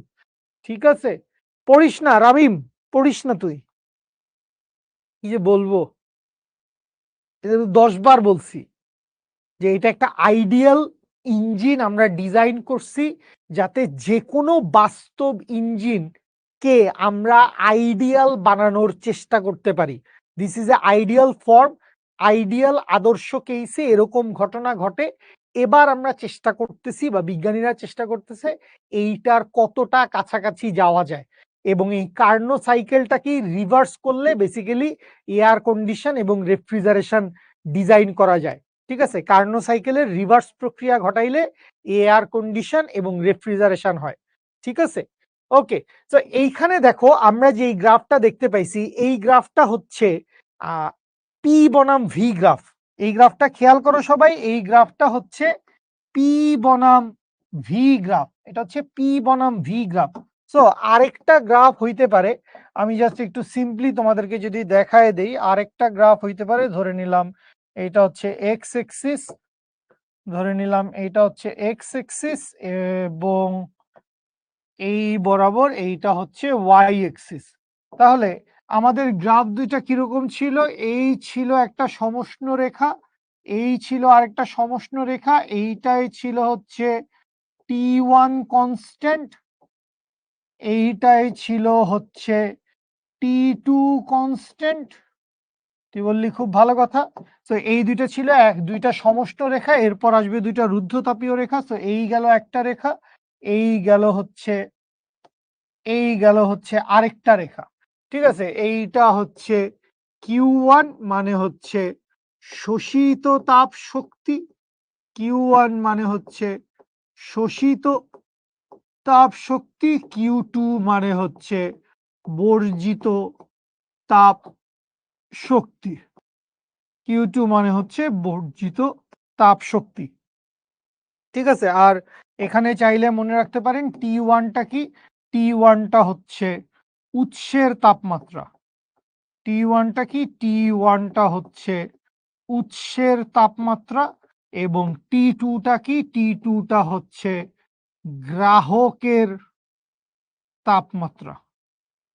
T2টা হচ্ছে গ্রাহকের তাপমাত্রা। সো এটা কিরকম গ্রাফ ছিল বাবারা? এইটা ছিল একটা প্রেসার বনাম ভলিউমের গ্রাফ, পিভি গ্রাফ। এটা ছিল একটা পিভি গ্রাফ, এবং আমাদের কার্যচক্রটা কোনটা? এই হচ্ছে আমাদের কার্যচক্র, ধরে নিলাম এ বি সি ডি, তারপর আবার এ। সো এ থেকে বি, বি থেকে সি, সি থেকে ডি, ডি থেকে আবার ই। তো তোমাকে যদি বলে যে কার্যচক্রটা দেখাও বা কার্যচক্রটাকে গ্রাফ থেকে ভিজুয়ালাইজ করাও, তুমি বলবা হচ্ছে A B C D and a. এই হচ্ছে কার্যচক্র। সো এই যে গ্রাফটা আমরা দেখলাম, এই গ্রাফটা আমরা কি দেখতেছি? এই গ্রাফটা আমরা দেখতেছি হচ্ছে পিভি গ্রাফ। এই গ্রাফটা আমরা দেখছি হচ্ছে পিভি গ্রাফ। তাহলে আমাদের আরেক ধরনের গ্রাফ মানে একটু দেখে রাখলে ভালো হয়। আমাদের বইতে আমি জানি না কতটুকু আছে, এটার উল্লেখ কতটুকু আছে আমি জানি না, বাট যাদের একটু হালকা পাতলা এক্সট্রা জিনিসপত্র জানতে ভালো লাগে তারা জেনে রাখেন, লাভ হবে, উপকার হবে, খুব ভালো জিনিস। আমরা এই জায়গায় আমরা এই জায়গায় আরেকটা গ্রাফ দেখব। এই জায়গায় আমরা আরেকটা গ্রাফ দেখব এবং এই গ্রাফটাকে আমরা নাম দিব হচ্ছে, এইটাকে নাম দিব হচ্ছে আমি টেম্পারেচার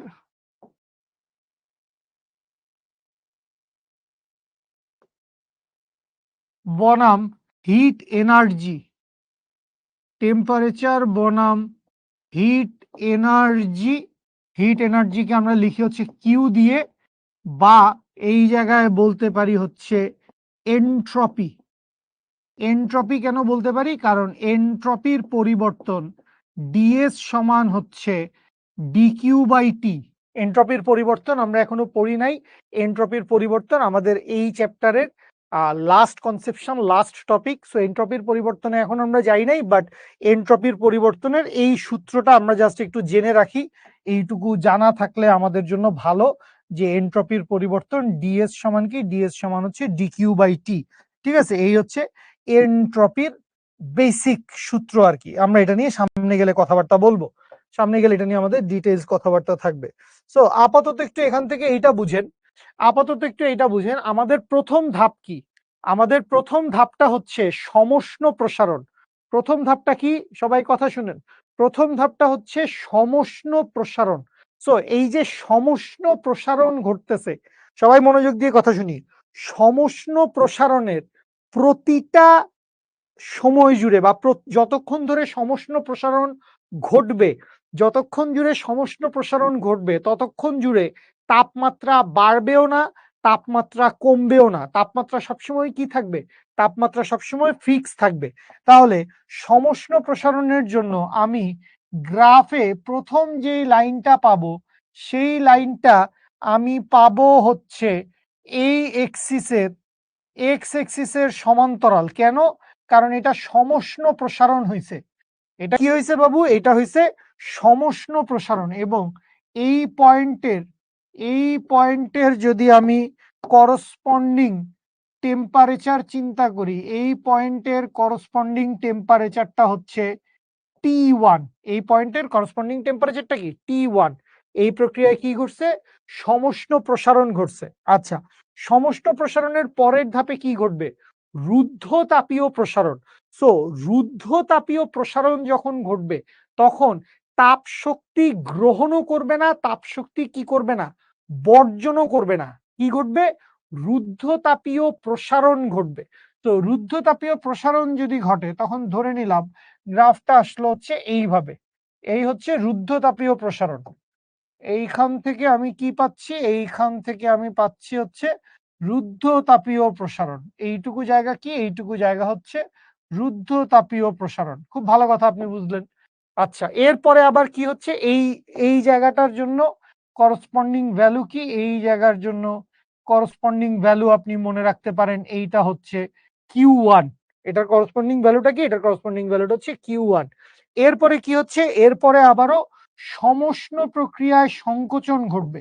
এরপরে আবার কি ঘটবে? এরপরে আবার সমষ্ণ প্রক্রিয়ায় সংকোচন ঘটবে। তো সমষ্ণ প্রক্রিয়ায় সংকোচন আমরা ঘটায় দিলাম, ঘটায় দিয়ে এটাকে এই জায়গায় নিয়ে আসলাম, এই জায়গায় সমষ্ণ সংকোচন হইল। এবং এইটার করসপন্ডিং ডাটা কি হবে? এইটার করসপন্ডিং ডাটা এই জায়গায় আসবে হচ্ছে T2, এবং এইটার করসপন্ডিং ডাটা এই জায়গায় আসবে হচ্ছে Q2। এবং last but not the least, এইটা এইভাবে মিশে যাবে।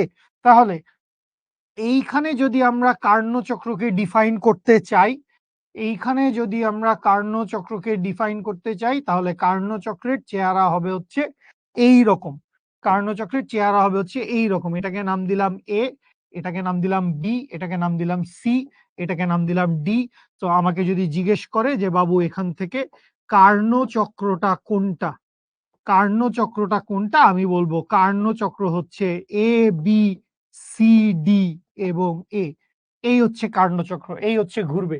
তো এইটা হচ্ছে টেম্পারেচার বনাম এনার্জি অথবা টেম্পারেচার বনাম এনট্রপির গ্রাফ। তো আমরা দুইটা গ্রাফ দেখে ফেললাম। এই দুইটা গ্রাফই আমাদের জন্য ইম্পর্টেন্ট। কার্নো সাইকেলকে রিপ্রেজেন্ট করার জন্য এই দুইটা গ্রাফই আছে। সো কোনো কথা, কোয়েশ্চেন, কোয়েরি, জিজ্ঞাসা থাকলে ঝটপট বলে ফেলতে পারেন, না হলে সামনের দিকে আগাবো। কারো কোনো কথা, কোয়েশ্চেন, কোয়েরি, জিজ্ঞাসা থাকলে জলদি বলে ফেলেন, না হলে সামনে আগাবো। হ্যাঁ, এটা আয়তক্ষেত্র হবে। কোন জায়গাটা বুঝো নাই? নাদিয়া ইসলাম, আরেকবার তো পুরোটা বুঝানোর কোনো আমি কারণ দেখি না। তুমি কোন জায়গাটা বুঝো নাই সেটা একটু বলো। যারা মনোযোগ দিয়ে শুনছে কথা, এই যে সাদিদা তানজুর, সেজুতি আফরিন, তারা মোটামুটি ক্লিয়ারলি বুঝতে পারছে, জিহান রহমান বুঝতে পারছে। তো আপনি একটু স্পেসিফিকলি বলেন আপনি কোন জায়গাটা বুঝেন নাই। অভি, আর একবার আবজাব কমেন্ট করলে নগদে ক্লাস থেকে বাইর করে দিব। মেজাজ মর্জি কিন্তু না না, কিছু করো না। থ্রেড দিছি, থ্রেড দেওয়ার পরে তো শুধরানোর সময় দিতে হবে। আচ্ছা, কি হয়েছে? একটু নিচের দিকে নামো তো। কি জানি সমানুপাতিক সম্পর্ক কোনে পাইছি, আরেকটু উপরে। রুদ্ধতাপীয় প্রক্রিয়ায় তাপ শক্তি ধ্রুবক থাকে। অভ্যন্তরীণ শক্তি দ্বারা আয়তনের সংকোচন বা প্রসারণ হয়। কাজ কি তাহলে চাপের মাধ্যমে আয়তনের সংকোচন হয়? চাপের মাধ্যমে আয়তনের সংকোচন বা প্রসারণ হয় না। এখানে বাহ্যিক কোনো চাপ প্রযুক্ত হয় না। এখানে রুদ্ধতাপীয় প্রক্রিয়ায় ওর ইন্টারনাল এনার্জি, অভ্যন্তরীণ শক্তির পরিবর্তন ঘটে। যখন ও প্রসারিত হইতে চায়, প্রসারিত হওয়ার জন্য ওর কি দরকার? আয়তন এক্সপ্যান্ড করার জন্য তো একটা এনার্জি দরকার। সো ওই এনার্জিটা ও কই থেকে বাইর করে আনে? ও এনার্জিটা ওর অন্তস্থ শক্তিটাকে কমায় ফেলে। অন্তস্থ শক্তিটাকে কমায় ফেললে তাপমাত্রাটা কমে যায়। ঠিক আছে? সো রুদ্ধতাপীয় প্রসারণ হইলে অন্তস্থ শক্তি কমে যায়, তাপমাত্রা কমে যায়। ঠিক আছে? কার্নো সাইকেল বুঝতে পারছিস? আলহামদুলিল্লাহ, জোশ। প্র্যাকটিস বুক, পিডিএফ, ভাই এটা আমার হাতে নাই। এই সায়েন্টিস্ট ড্রিমার, দেখি ওর পুরো নাম দেখি উপরে। Scientist dreamer, good. বাট তুমি এই নামে আসবা না। তুমি তোমার নাম এডিট করবা। নাম এডিট করার অপশন শিখো, তোমাকে দেয় কিনা আমি জানি না। তুমি নাম এডিট করবা। তো এই হচ্ছে তাপমাত্রা বনাম এন্ট্রপির গ্রাফ। তাপমাত্রা বনাম এন্ট্রপির গ্রাফ যেটা আমরা দেখলাম সেইটাই আর কি এখানে খুব সুন্দরভাবে দেওয়া আছে, একটা আয়তক্ষেত্রের শেপ। আচ্ছা, এরপরে চলে আসি হচ্ছে কার্নো ইঞ্জিনের দক্ষতা। কার্নো ইঞ্জিনের দক্ষতার কাছে আমরা চলে আসি। কার্নো ইঞ্জিনের দক্ষতা সমান হচ্ছে ইঞ্জিনের মোট কৃত কাজ ডিভাইডেড বাই শোষিত তাপ শক্তি। ইঞ্জিনের মোট কৃত কাজ ডিভাইডেড বাই শোষিত তাপ শক্তি ইন্টু 100%। ইন্টু 100%। সো এখন এইটুকু তো আমাদের আগেই জানা ছিল। যে কোনো তাপ ইঞ্জিনের জন্য, যে কোনো তাপ ইঞ্জিনের জন্য এই ঘটনা সত্যি যে ইটা সমান কি? ইটা সমান হচ্ছে Q2/1 মাইনাস Q2/Q1 ইন্টু 100%। এইটা ছিল যে কোনো তাপ ইঞ্জিনের জন্য সত্যি ঘটনা। এখন কার্নো ইঞ্জিনের জন্য আমরা কি জানি? কার্নো ইঞ্জিনের জন্য বেসিক্যালি আমরা যেটা জানি, সেটা হচ্ছে আদর্শ ইঞ্জিনের ক্ষেত্রে, আদর্শ ইঞ্জিনের ক্ষেত্রে Q/T এই অনুপাতটা থাকে হচ্ছে কনস্ট্যান্ট। সো Q/T অনুপাত কনস্ট্যান্ট থাকলে লাভ কি? Q1/T1 সমান সমান Q2/T2 লেখা যায়। বা এইখান থেকে দেখো কি লেখা যায়, Q2 divided by Q1, Q2 divided by Q1 সমান T2 ডিভাইডেড বাই T1 লেখা যায়। তো কাহিনীটা ঘটে গেছে আসলে এই জায়গায় যে Q2 ডিভাইডেড বাই Q1 সমান T2 ডিভাইডেড বাই T1 লেখা যায়। তাহলে এই যে এইখানটায় Q2 ডিভাইডেড বাই Q1 আছে, Q2 ডিভাইডেড বাই Q1 আছে, এই Q2 ডিভাইডেড বাই Q1 কে আমি T2 ডিভাইডেড বাই T1 দিয়ে রিপ্লেস করে দিছি। এবং এইটাই বেসিক্যালি কার্নো ইঞ্জিনের কর্মদক্ষতা। এবং তোমাকে মাঝে মধ্যে এই কথাটা জিজ্ঞেস করবে যে কার্নো ইঞ্জিনের সর্বোচ্চ কর্মদক্ষতা কত? আবেগের ঠেলায় কেউ লিখে ফেললো না কার্নো ইঞ্জিনের কর্মদক্ষতা 100%। নেভার।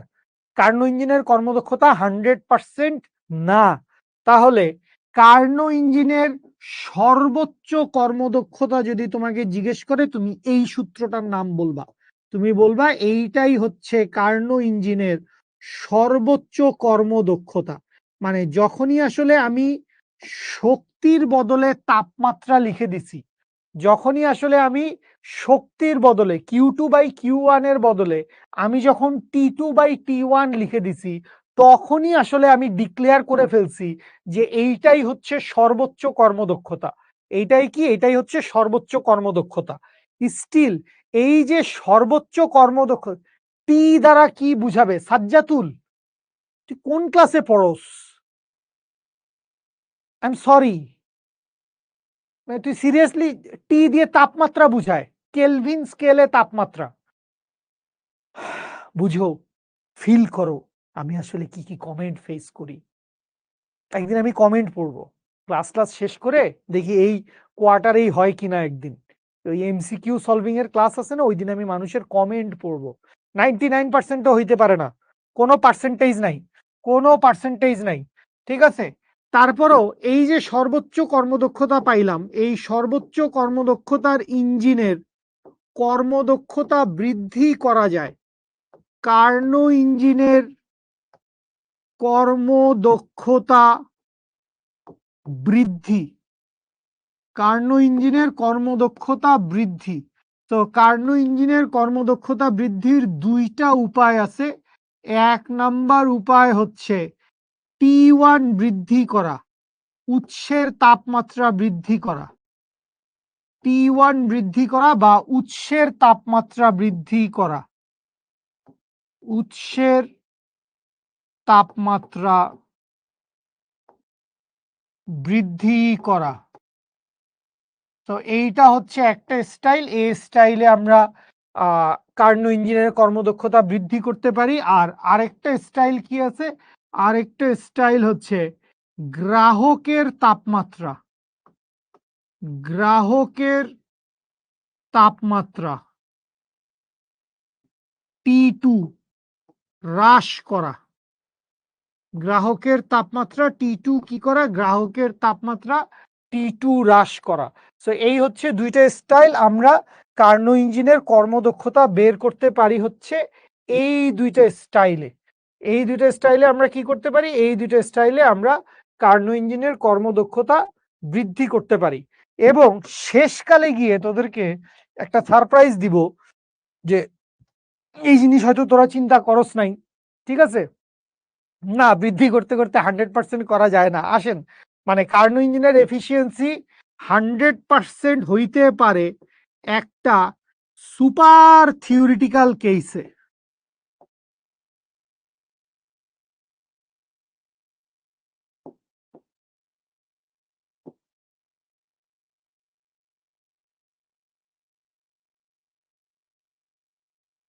নিয়ে নাও, নিয়ে নাও, নিয়ে নাও।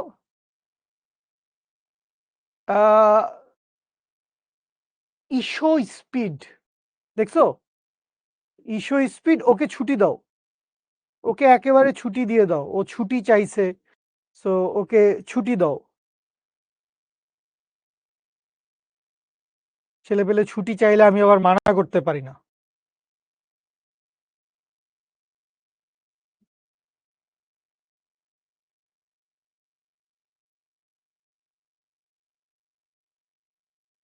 কোনো ইঞ্জিনের কর্মদক্ষতা শূন্য হতে পারে না ভাই। ইঞ্জিনের কর্মদক্ষতা যদি শূন্যই হবে, তাহলে সেই ইঞ্জিনের আর দরকার কি? ইঞ্জিনের কর্মদক্ষতা যদি শূন্যই হবে, তো সেই ইঞ্জিন কি আর বাজারে চলবে? সেই ইঞ্জিন কি কেউ কিনবে? তুই মানে কি জিজ্ঞেস করলি এটা? আসেন একটা সুপার থিওরিটিক্যাল কেস বলি। সুপার থিওরিটিক্যাল কেস কি? সুপার থিওরিটিক্যাল কেস হচ্ছে যদি গ্রাহকের তাপমাত্রা, যদি গ্রাহকের তাপমাত্রা 0 কেলভিন হয়, যদি গ্রাহকের তাপমাত্রা T2 ইকুয়ালস টু 0 কেলভিন হয়, গ্রাহকের তাপমাত্রা T2 ইকুয়ালস টু যদি 0 কেলভিন হয়, তখন কার্নো ইঞ্জিনের এফিসিয়েন্সি 100% হতে পারে। বাট এটা একটা সুপার থিওরিটিক্যাল কেস, এটা রিয়েল লাইফে কখনো পসিবল না। এটা রিয়েল লাইফে কখনো পসিবল না। কেন পসিবল না? কারণ গ্রাহকের তাপমাত্রা, গ্রাহক আসলে কোন জায়গাটা? গ্রাহক হচ্ছে সেই জায়গাটা যেই জায়গায় আপনি কন্টিনিউয়াসলি কি করতেছেন? আপনি কন্টিনিউয়াসলি তাপ শক্তি বর্জন করতেছেন। সো কন্টিনিউয়াসলি একটা জায়গায় যদি তাপ শক্তি বর্জিত হইতে থাকে, একটা পাত্র বা একটা আধার, একটা সিলিন্ডার, একটা জায়গা, একটা রুম, যেটার মধ্যে আপনি কন্টিনিউয়াসলি তাপশক্তি কি করতেছেন, কন্টিনিউয়াসলি তাপশক্তি প্রদান করতেছেন, প্রতি মুহূর্তে মুহূর্তে তাপশক্তি অপসারিত হচ্ছে। এরকম প্রতি মুহূর্তে যদি তাপশক্তি অপসারিত হয়, তখন ওই জায়গার তাপমাত্রা কখনো 0 কেলভিন থাকতে তো পারবে না। অবভিয়াসলি তাপমাত্রা কি হবে, তাপমাত্রা হচ্ছে বৃদ্ধি পাবে। So just super theoretical case হিসেবে জেনে রাখলাম যে কার্নো ইঞ্জিনের এফিসিয়েন্সি, দেখো আল্লাহর ওয়াস্তে তুমি এটা কোথাও লিখিও না, কোথাও বলিও না যে কার্নো ইঞ্জিনের এফিসিয়েন্সি 100%।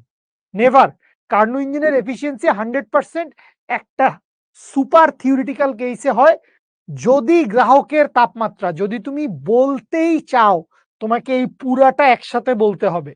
যদি গ্রাহকের তাপমাত্রা 0 কেলভিন হয় তাহলে ইটা ইকুয়ালস টু 100%। যদি গ্রাহকের তাপমাত্রা 0 কেলভিন হয় তাহলে ইটা ইকুয়ালস টু 100%। T2 ঋণাত্মক তো হবে না কখনো, T2 জিরোই হয় না, T2 আর ঋণাত্মক কিভাবে হবে? T2 জিরোই হচ্ছে না, T2 আর ঋণাত্মক কিভাবে হবে? আচ্ছা, এই যে গ্রাফটা আমরা দেখছি, এই গ্রাফটা এখানে দেখো, দেখার জন্য কি সুন্দর না? বা এইখানেও দেখো গ্রাফটা কত সুন্দর ভাবে, মাঝখানে জায়গা জমি অনেক বেশি, ঠিক আছে? এখানেও দেখো গ্রাফটা কত সুন্দর, যে দুইটা সমষ্ণ রেখা, দুইটা রুদ্ধতাপীয় রেখা। তো এই লাইনগুলা তো খুব ইজি বোঝা যাচ্ছে। গ্রাফের ডিএ লাইনটা বুঝি নাই, গ্রাফের ডিএ লাইন এই হচ্ছে ডি থেকে এ বরাবর লাইন। তো এই ডি থেকে এ বরাবর বেসিক্যালি সংকোচন হইছে, রুদ্ধতাপীয় প্রক্রিয়ায় সংকোচন হয়েছে। তাহলে কার্নো ইঞ্জিনের সর্বোচ্চ এফিসিয়েন্সি কত লেখা আছে তোমার বোর্ডে?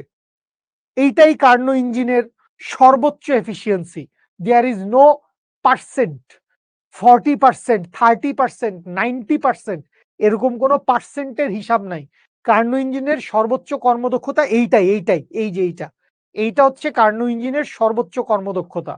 ঠিক আছে, এইটা লিখবা, কার্নো ইঞ্জিনের সর্বোচ্চ কর্মদক্ষতা কত, এইটা আসলে এইটা লিখবা। ঠিক আছে?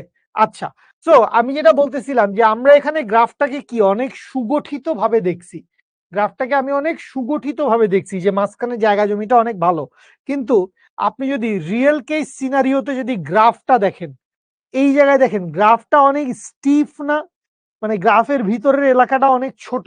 তো এই গ্রাফটারে আমি আরেকটু বড় করে ভিজুয়ালি ক্লিয়ার করে দেখতে চাইলে এই হচ্ছে গ্রাফের অবস্থা। ব্রো আরেকটু লাইট কমাইতে হবে, আইএসও কমাও একটু।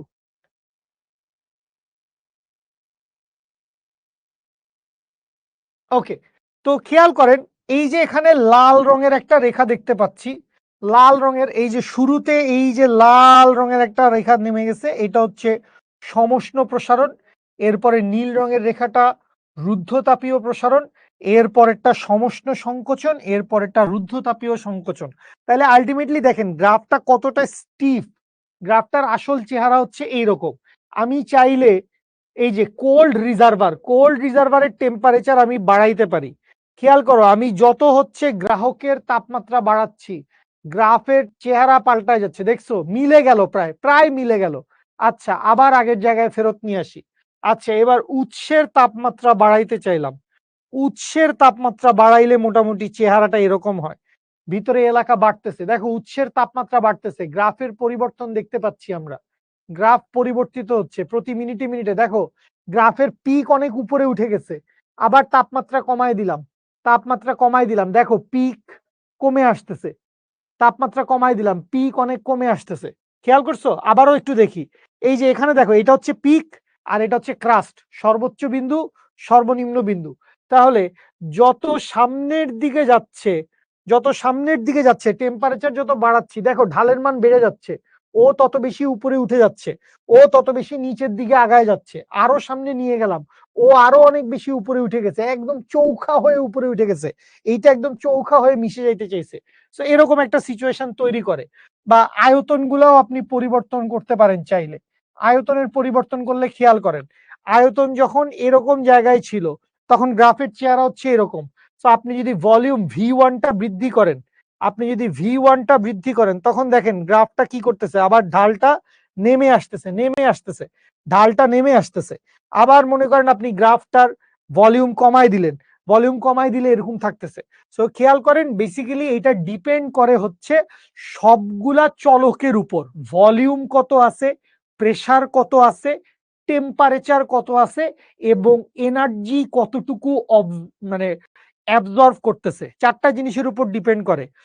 প্রেসার কত আছে, ভলিউম কত আছে, টেম্পারেচার আমরা কত কত ধরছি হিট সোর্স এবং হিট সিঙ্কের, এবং লাস্ট নাম্বারটা হচ্ছে এনার্জি কতটুকু অ্যাবজর্ব করতেছে সেইটা। মোবাইলে দেখতে পারবি কিনা জানি না, আমি মোবাইলে কখনো ট্রাই করি নাই। কার্নো সাইকেল সিমুলেশন লিখে গুগলে সার্চ করলেই অনেক কিছু পেয়ে যাবা। তোমার যে কোনো টপিকে সিমুলেশন দেখতে ইচ্ছা হলে তুমি ওই গুগল ক্রোমে গিয়ে বা যে কোনো ব্রাউজারে গিয়ে তুমি টপিকের নাম লিখে সিমুলেশন লিখে সার্চ দিলে এটা পেয়ে যাবা। এখানে আমি জাস্ট ইন্টারেক্টিভ দুইটা সাইট পাইছি, একটার নাম লার্ন চেম ই আর আরেকটার নাম হচ্ছে গ্যালিলিও অ্যান্ড আইনস্টাইন। এটা হচ্ছে গ্যালিলিও অ্যান্ড আইনস্টাইন, যেটাতে কার্নো ইঞ্জিনের এই আসা যাওয়া দেখাইলাম, গ্যালিলিও অ্যান্ড আইনস্টাইন। ঠিক আছে, আর এইটা হচ্ছে লার্ন চেম ই। দরকার নাই তোর এইসব সাইট মাইট মনে রাখার দরকার নাই, তুই যে কোনো টপিকের সিমুলেশন দেখতে চাইলে ওই টপিকের নাম লিখে গুগলে সার্চ করলেই সিমুলেশন চলে আসবে। ওকে, চলে আসি আমরা আমাদের সামনে আগাই। সামনে আগাই, এইটুকু কথাবার্তা হয়ে গেছে, এইটুকু কথাবার্তা হয়ে গেছে, চলেন অঙ্ক করি। চলেন অঙ্ক করি, অনেক তো সূত্র পড়লাম, চলেন আমরা এই সূত্র অনুযায়ী অঙ্ক করি। এবং শুরুতেই যে অঙ্কটা দেখতে পাচ্ছি এটা খুবই কমন এবং খুবই ইজি একটা অঙ্ক। কি বলছে, একটি কার্নো ইঞ্জিনের দক্ষতা কত? কার্নো ইঞ্জিনের দক্ষতা হচ্ছে 1/6। তাইলে এইখান থেকে কি বলতে পারি, ইটা সমান সমান কত? ইটা সমান সমান হচ্ছে 1/6।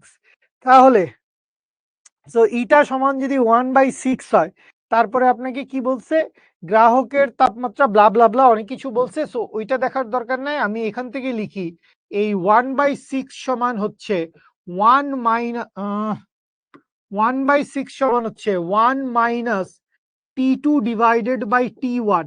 এখানে 100% দেওয়ার প্রয়োজন নাই, কারণ 100%-এর হিসাব এখানে হয়ে গেছে। এই 1/6 এর ভিতরে 100%-এর হিসাব হয়ে গেছে। তাহলে এই জায়গা থেকে কি লিখতে পারবো, লিখতে পারবো হচ্ছে T2 divided by T1 is equals to হচ্ছে 1 - 1/6, বা এইখান থেকে লিখতে পারবো হচ্ছে T2 ডিভাইডেড বাই T1 সমান সমান হচ্ছে 5/6। সো এইখান থেকে এরকম একটা ইকুয়েশন পাইলাম, T2/T1 সমান কত? T2/T1 সমান হইলো 5/6। সো এটা হইলো 1 নম্বর সমীকরণ, এটাকে 1 নম্বর সমীকরণ দিয়ে আমি রাখলাম। আচ্ছা,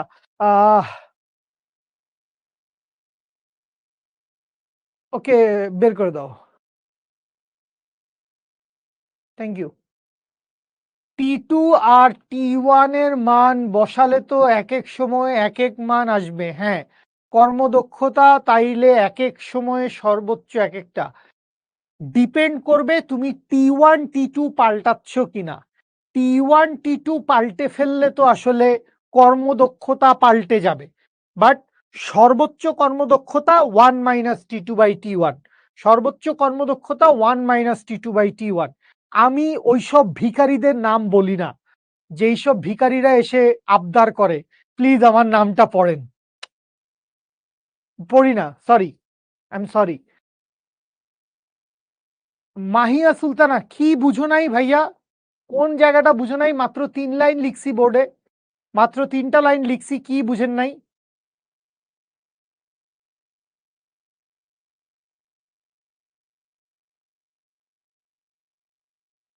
সাইড চেঞ্জ করছি, সাইড চেঞ্জ করছি, দ্বিতীয় লাইন বুঝে নাই বলে। T2 - T1 কে এই পাশে আনছি, 1/6 কে ওই পাশে নিছি। ফাইজলামি করো আমার সাথে?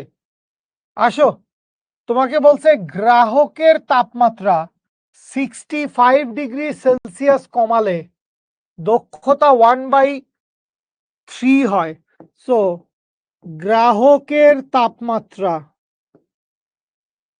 গ্রাহকের তাপমাত্রা 65°C বা 65 কেলভিন কমালে, দেখো পরিবর্তনের কথা বলা হচ্ছে, পরিবর্তন, পরিবর্তনের ক্ষেত্রে ডিগ্রি সেলসিয়াসে 10 ডিগ্রি পরিবর্তন আর কেলভিন স্কেলে 10 কেলভিন পরিবর্তন একই কথা।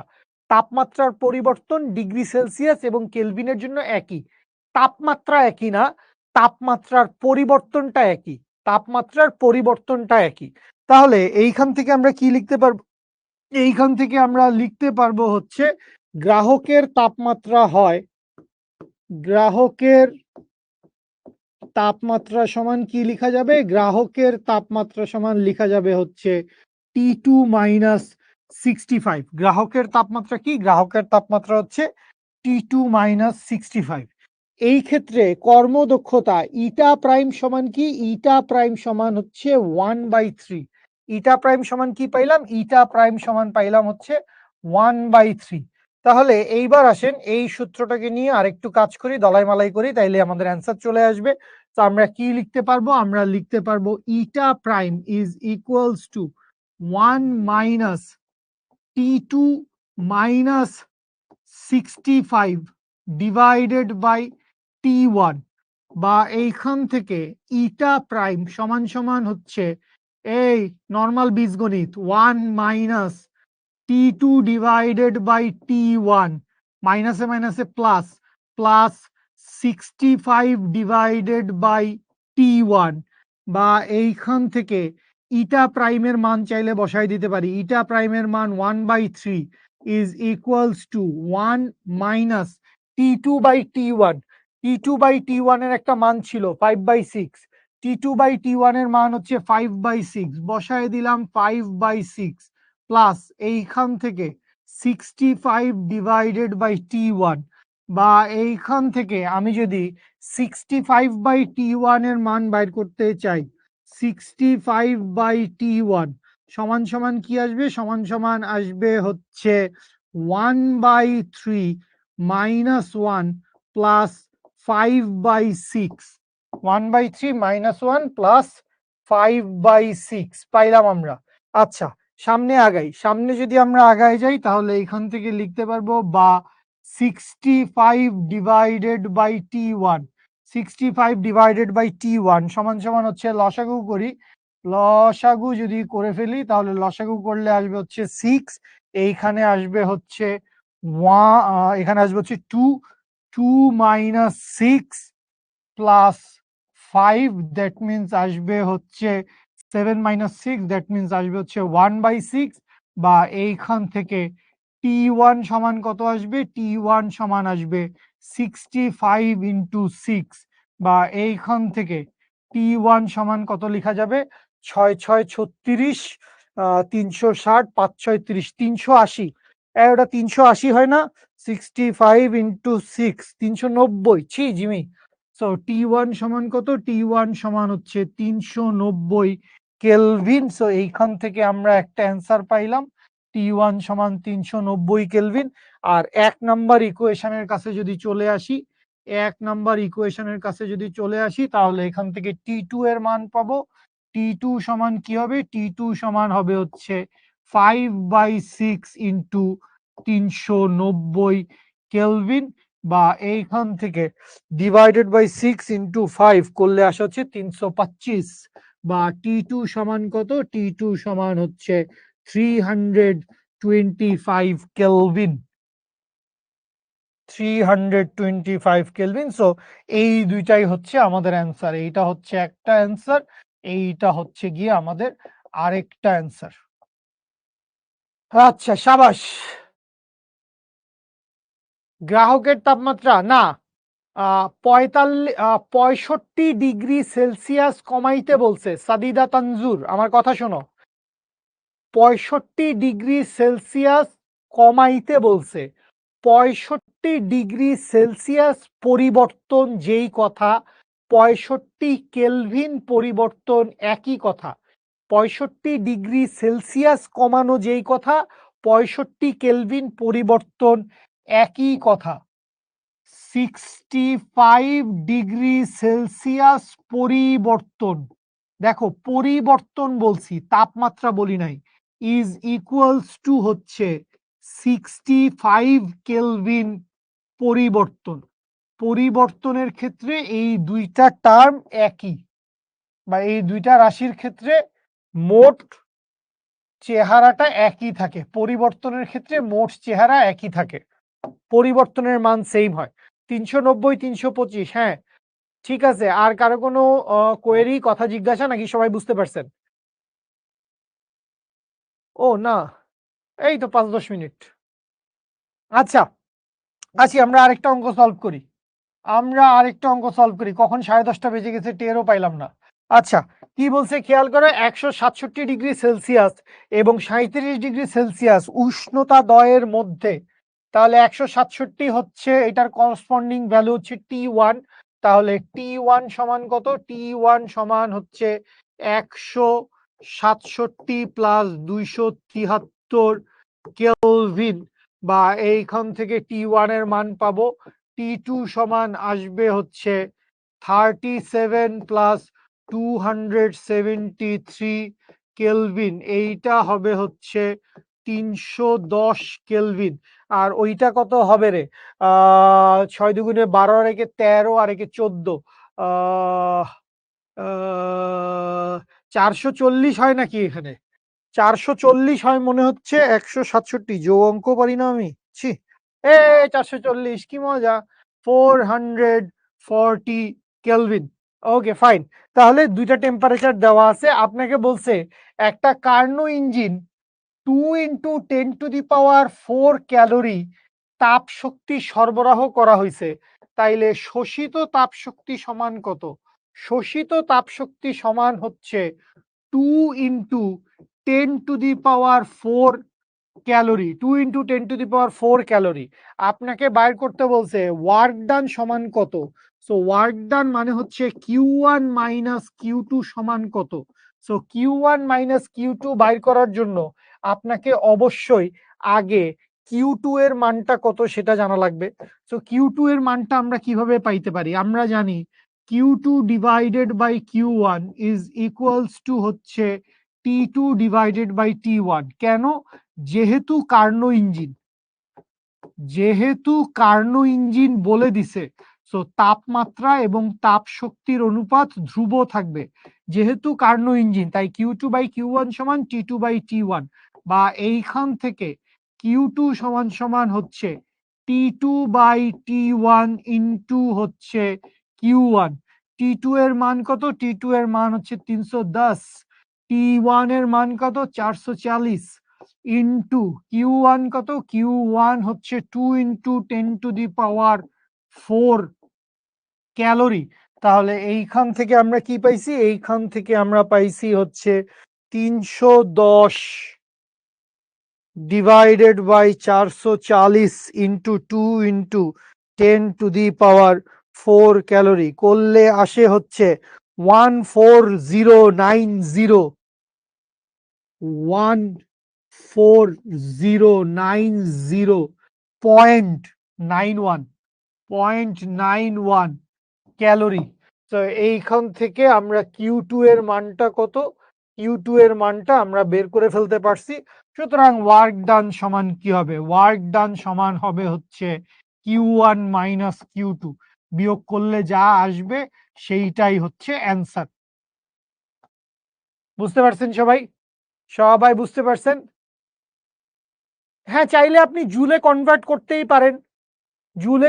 করতেই পারেন, আমরা কি জানি? আমরা জানি হচ্ছে 1 ক্যালোরি সমান কি? 1 ক্যালোরি সমান হচ্ছে 4.2 জুলস। 1 ক্যালোরি সমান 4.2 জুলস। তো আপনি চাইলে ক্যালোরি থেকে জুলে কনভার্ট করতে পারেন, কোনো ক্ষতি নাই, বরং ভালো। স্যার খুশি হইতে পারে যে ছেলেটা একটা এক্সট্রা কাজ করছে, মেয়েটা একটা ভালো লাইন লিখছে, খুশি হইতে পারে, 2 নাম্বার বাড়াই দিতে পারে। বুঝতে পারছেন? Okay fine. সো হ্যাঁ, এখন আপনি Q1 এর মান জানেন, Q1 থেকে Q2 বিয়োগ করে দিবেন, এই হচ্ছে ঘটনা। ঠিক আছে? আগের ম্যাথটাই ইটার ক্ষেত্রে দেওয়া লাগবে না। কেন ইটার ক্ষেত্রে দেওয়া লাগবে না? কারণ আপনাকে যখন বলে দিছে এফিসিয়েন্সির মান 1/6, সো এটা বেসিক্যালি একটা পার্সেন্টেজ করেই আসছে। 1/6 করলে আসে হচ্ছে কত? বেসিক্যালি এরকম একটা ভ্যালু আসে আর কি। 16 পয়েন্ট, এটাকে 100 মারি, মানে 16.67%। ইটা সমান কি আগের অঙ্কে, এটা আগের অঙ্কের হিসাব লিখতেছি, আমাকে দেখাও যাচ্ছে না বোধহয়। ইটা সমান ছিল হচ্ছে 16.67%। সো এইটাকে আমরা ভাঙায় লিখছি হচ্ছে 1/6। সো পার্সেন্টের হিসাব আসলে হয়ে গেছে, পার্সেন্টের হিসাব হয়ে গেছে, এই জন্য আলাদা করে আর পার্সেন্ট লেখা লাগবে না। ঠিক আছে ভাইয়া শাহরিয়ার, আপনি কেমন চিকন হয়ে গেছেন? সত্যি আমি চিকন হয়ে গেছি? ট্যান ট্যান ট্যান বিশ্বাস কর ভাই, অনেক চেষ্টা করতেছি, দিনে 2 বেলা করে খাচ্ছি, তাও ওজন কমতেছে না। এগুলো আসবে পরীক্ষায়? হ্যাঁ, কি এত দুষ্টামি কি? যেটা বেশি, যেটা বড় সেটা হবে T1। উৎসের তাপমাত্রা সবসময় বড় হবে, উৎসের তাপমাত্রা সবসময় বড় হবে। T1 T2 এর মান পরিবর্তন হলো কেন? কোথায় পরিবর্তন হইছে? কোথায় পরিবর্তন হইছে বলেন? কোন জায়গা পরিবর্তন হইছে একটু আমি এই অঙ্কে তো কোথাও পরিবর্তন হয় নাই বস। আগের অঙ্কে আমরা পরিবর্তন করছিলাম, ওইটা কোয়েশ্চেনের কন্ডিশনে বলা ছিল, কোয়েশ্চেনের কন্ডিশনে বলা ছিল। শুভ ভাই বলছে আপনি 120 কেজি, আল্লাহ শুকর আলহামদুলিল্লাহ। আমি চাই না সেঞ্চুরি, আমি করতেই চাই না। কর্মদক্ষতার কোনো একক নাই, আমরা কর্মদক্ষতাকে শতকরা হিসেবে প্রকাশ করি, কর্মদক্ষতাকে আমরা শতকরা হিসেবে প্রকাশ করি। এই নাও হোমওয়ার্ক একটা, হোমওয়ার্ক করে গ্রুপে পোস্ট করবা, আমাদের Q2 এর পেইড গ্রুপে, Q2 এর পেইড গ্রুপে হোমওয়ার্ক করে পোস্ট করবা, আমারে ট্যাগ দিবা, আমি দেখে বলে দিব ঠিক হয়েছে ভুল হয়েছে। আর বই থেকে প্র্যাকটিস করবা, হোমওয়ার্ক করে পোস্ট দিতে বলাটা আসলে এক ধরনের কার্টিসি, বুঝছিস? মানে তোকে বলা যে পড় পড়, বাট তুই এতটা কেন তোর দৈন্য দশা হবে? এই যে দেখো ঢাকা ইউনিভার্সিটিতে আসা কোশ্চেন, এতটা কেন তোর দৈন্য দশা হবে যে ভাইয়া না বললে, ভাইয়া প্র্যাকটিস করতে না বললে তুই করবি না? প্র্যাকটিস তো তোর নিজের গরজে করা উচিত, প্র্যাকটিস তো তোর নিজের গরজে করা উচিত। এটা হচ্ছে হোমওয়ার্ক নাম্বার 2। এরপরে কি আছে? এরপরে আরো একটা দেখতে পাচ্ছি, এরপরে আরো একটা দেখতে পাচ্ছি, এইটা আসবে হচ্ছে হোমওয়ার্ক নাম্বার 3। রেফ্রিজারেটর রাখ পর্যন্ত আমাদের থাকুক, এই পর্যন্ত আমরা পড়লাম, এই হচ্ছে হোমওয়ার্ক নাম্বার 4। তো এই 4টা হোমওয়ার্ক সবাই করবেন, 4টা হোমওয়ার্ক সবাই করে গ্রুপে সাবমিট করবেন, জমা দিবেন, ইনশাল্লাহ আমি দেখে আপনাদের কাছে গেট ব্যাক করব। কারো কোনো কথা, কোয়েশ্চেন, কোয়েরি, জিজ্ঞাসা থাকলে ওইটা জিজ্ঞেস করেন, বইলেন। এবং লাস্টে একটু ভালো কথা বলে শেষ করি, Joshua J Marin, Joshua J ও ও আমার জাত বোন ছিল নাকি জাত ভাই ছিল, আল্লাহ মালুম, নাম দেখে বলাও কঠিন, হি না সি ছিল। তো ব্যাপার হচ্ছে যে আমরা আমাদের চলার পথে জীবনে অনেক সময় অনেক চ্যালেঞ্জ ফেস করি। এই যে পড়তে কষ্ট লাগে, মানে কেন ফিজিক্স পড়তে হয়, ফিজিক্স পড়া এত কষ্ট, মানে এসব মাথার মধ্যে ঘুরে না? তো এই যে চ্যালেঞ্জ গুলো আসতেছে, এই চ্যালেঞ্জ গুলোই আসলে আমার লাইফকে মিনিংফুল করে। আমি যখন আসলে চ্যালেঞ্জ গুলাকে ওভারকাম করতে পারি, সেইটা আমার লাইফকে অনেক বেশি মিনিংফুল করে। সো চ্যালেঞ্জ অবভিয়াসলি জীবনে থাকবেই, চ্যালেঞ্জকে কখনো এমন ভাবে নেওয়া যাবে না যে হায় আল্লাহ কেন এত চ্যালেঞ্জ, আমি মানতে পারতেছি না, এরকম কখনো চিন্তা করা যাবে না। চ্যালেঞ্জটাকে সবসময় মনে করতে হবে this is a part of life. যদি চ্যালেঞ্জ না থাকে, যদি কোনো প্রতিবন্ধকতা না থাকে, তাহলে জীবনের আলটিমেটলি কোনো ভ্যালু নাই। ধরেন কোনো একটা বস্তু এইখান থেকে শুরু হয়েছে, ধরে নিলাম এইটা একটা এ বিন্দু, এটার অনেক সিমুলেশন আছে, আমি একদিন চেষ্টা করব তোদেরকে দেখাইতে। ধর একটা বস্তু এরকম সোজা এ থেকে বিতে গেছে, এই হচ্ছে একটা বস্তু সোজা এরকম এ থেকে বিতে গেছে, আর আরেকটা বস্তু মনে কর এর নিচে নামছে এরকম ঢেউ খেলাইতে খেলাইতে এ থেকে বিতে গেছে। দেখা গেছে এই বস্তুটা যেটা এরকম আপস এন্ড ডাউনের ভিতর দিয়ে গেছে, যেটা আপস এন্ড ডাউনের ভিতর দিয়ে গেছে, সেইটা এরকম উপর নিচ উঠে গেছে। ঠিক আছে? তো এই হচ্ছে ঘটনা। শিখোতে অ্যাডমিশনের কোচিং অফলাইনে করা যাবে, আহ এভাবে এখন বলা মুশকিল, এভাবে বলা মুশকিল। দেখেন আপনাদের সময় আসতে আসতে শিখো হয়তো বা অফলাইনে অ্যাডমিশনের কোর্স চালাই দিতে পারে, আমি জানি না। বাট আহ আজকের তারিখে শিখর অফলাইনে কোনো ক্লাস হচ্ছে না। শিখর ফার্ম গেটে একটা এক্সাম ব্যাচ আছে, তো এক্সাম ব্যাচে আপনি ভর্তি হইলে ফার্মগেট ব্রাঞ্চে, আপনি যদি ঢাকায় থাকেন তখন আসলে টিচারদের সাথে দেখা হবে, ভাইয়াদের সাথে দেখা হবে, ক্লাস করবেন, পড়ালেখা করবেন, একটা এনভায়রনমেন্ট থাকবে আরকি। বাট পুরোদমে অ্যাডমিশনের কোচিং অফলাইনে হবে কিনা সেইটার ব্যাপারে এখনো জানি নাই। That's all. দ্যাটস অল বাচ্চা লোক। আজকের মতো শেষ করি এখানে। 10 মিনিট টাইম বেশি নিলাম। Thank you so much. Love you. আসসালামু আলাইকুম। আল্লাহ হাফেজ। নেক্সট ক্লাসে আমরা বেসিক্যালি রেফ্রিজারেটর এবং এনট্রপির পরিবর্তন এই দুইটা একসাথে পড়ে চ্যাপ্টার ক্লোজ করব। হেঁচকি উঠতেছে কেন? দেখা হবে। আল্লাহ হাফেজ। আসসালামু আলাইকুম।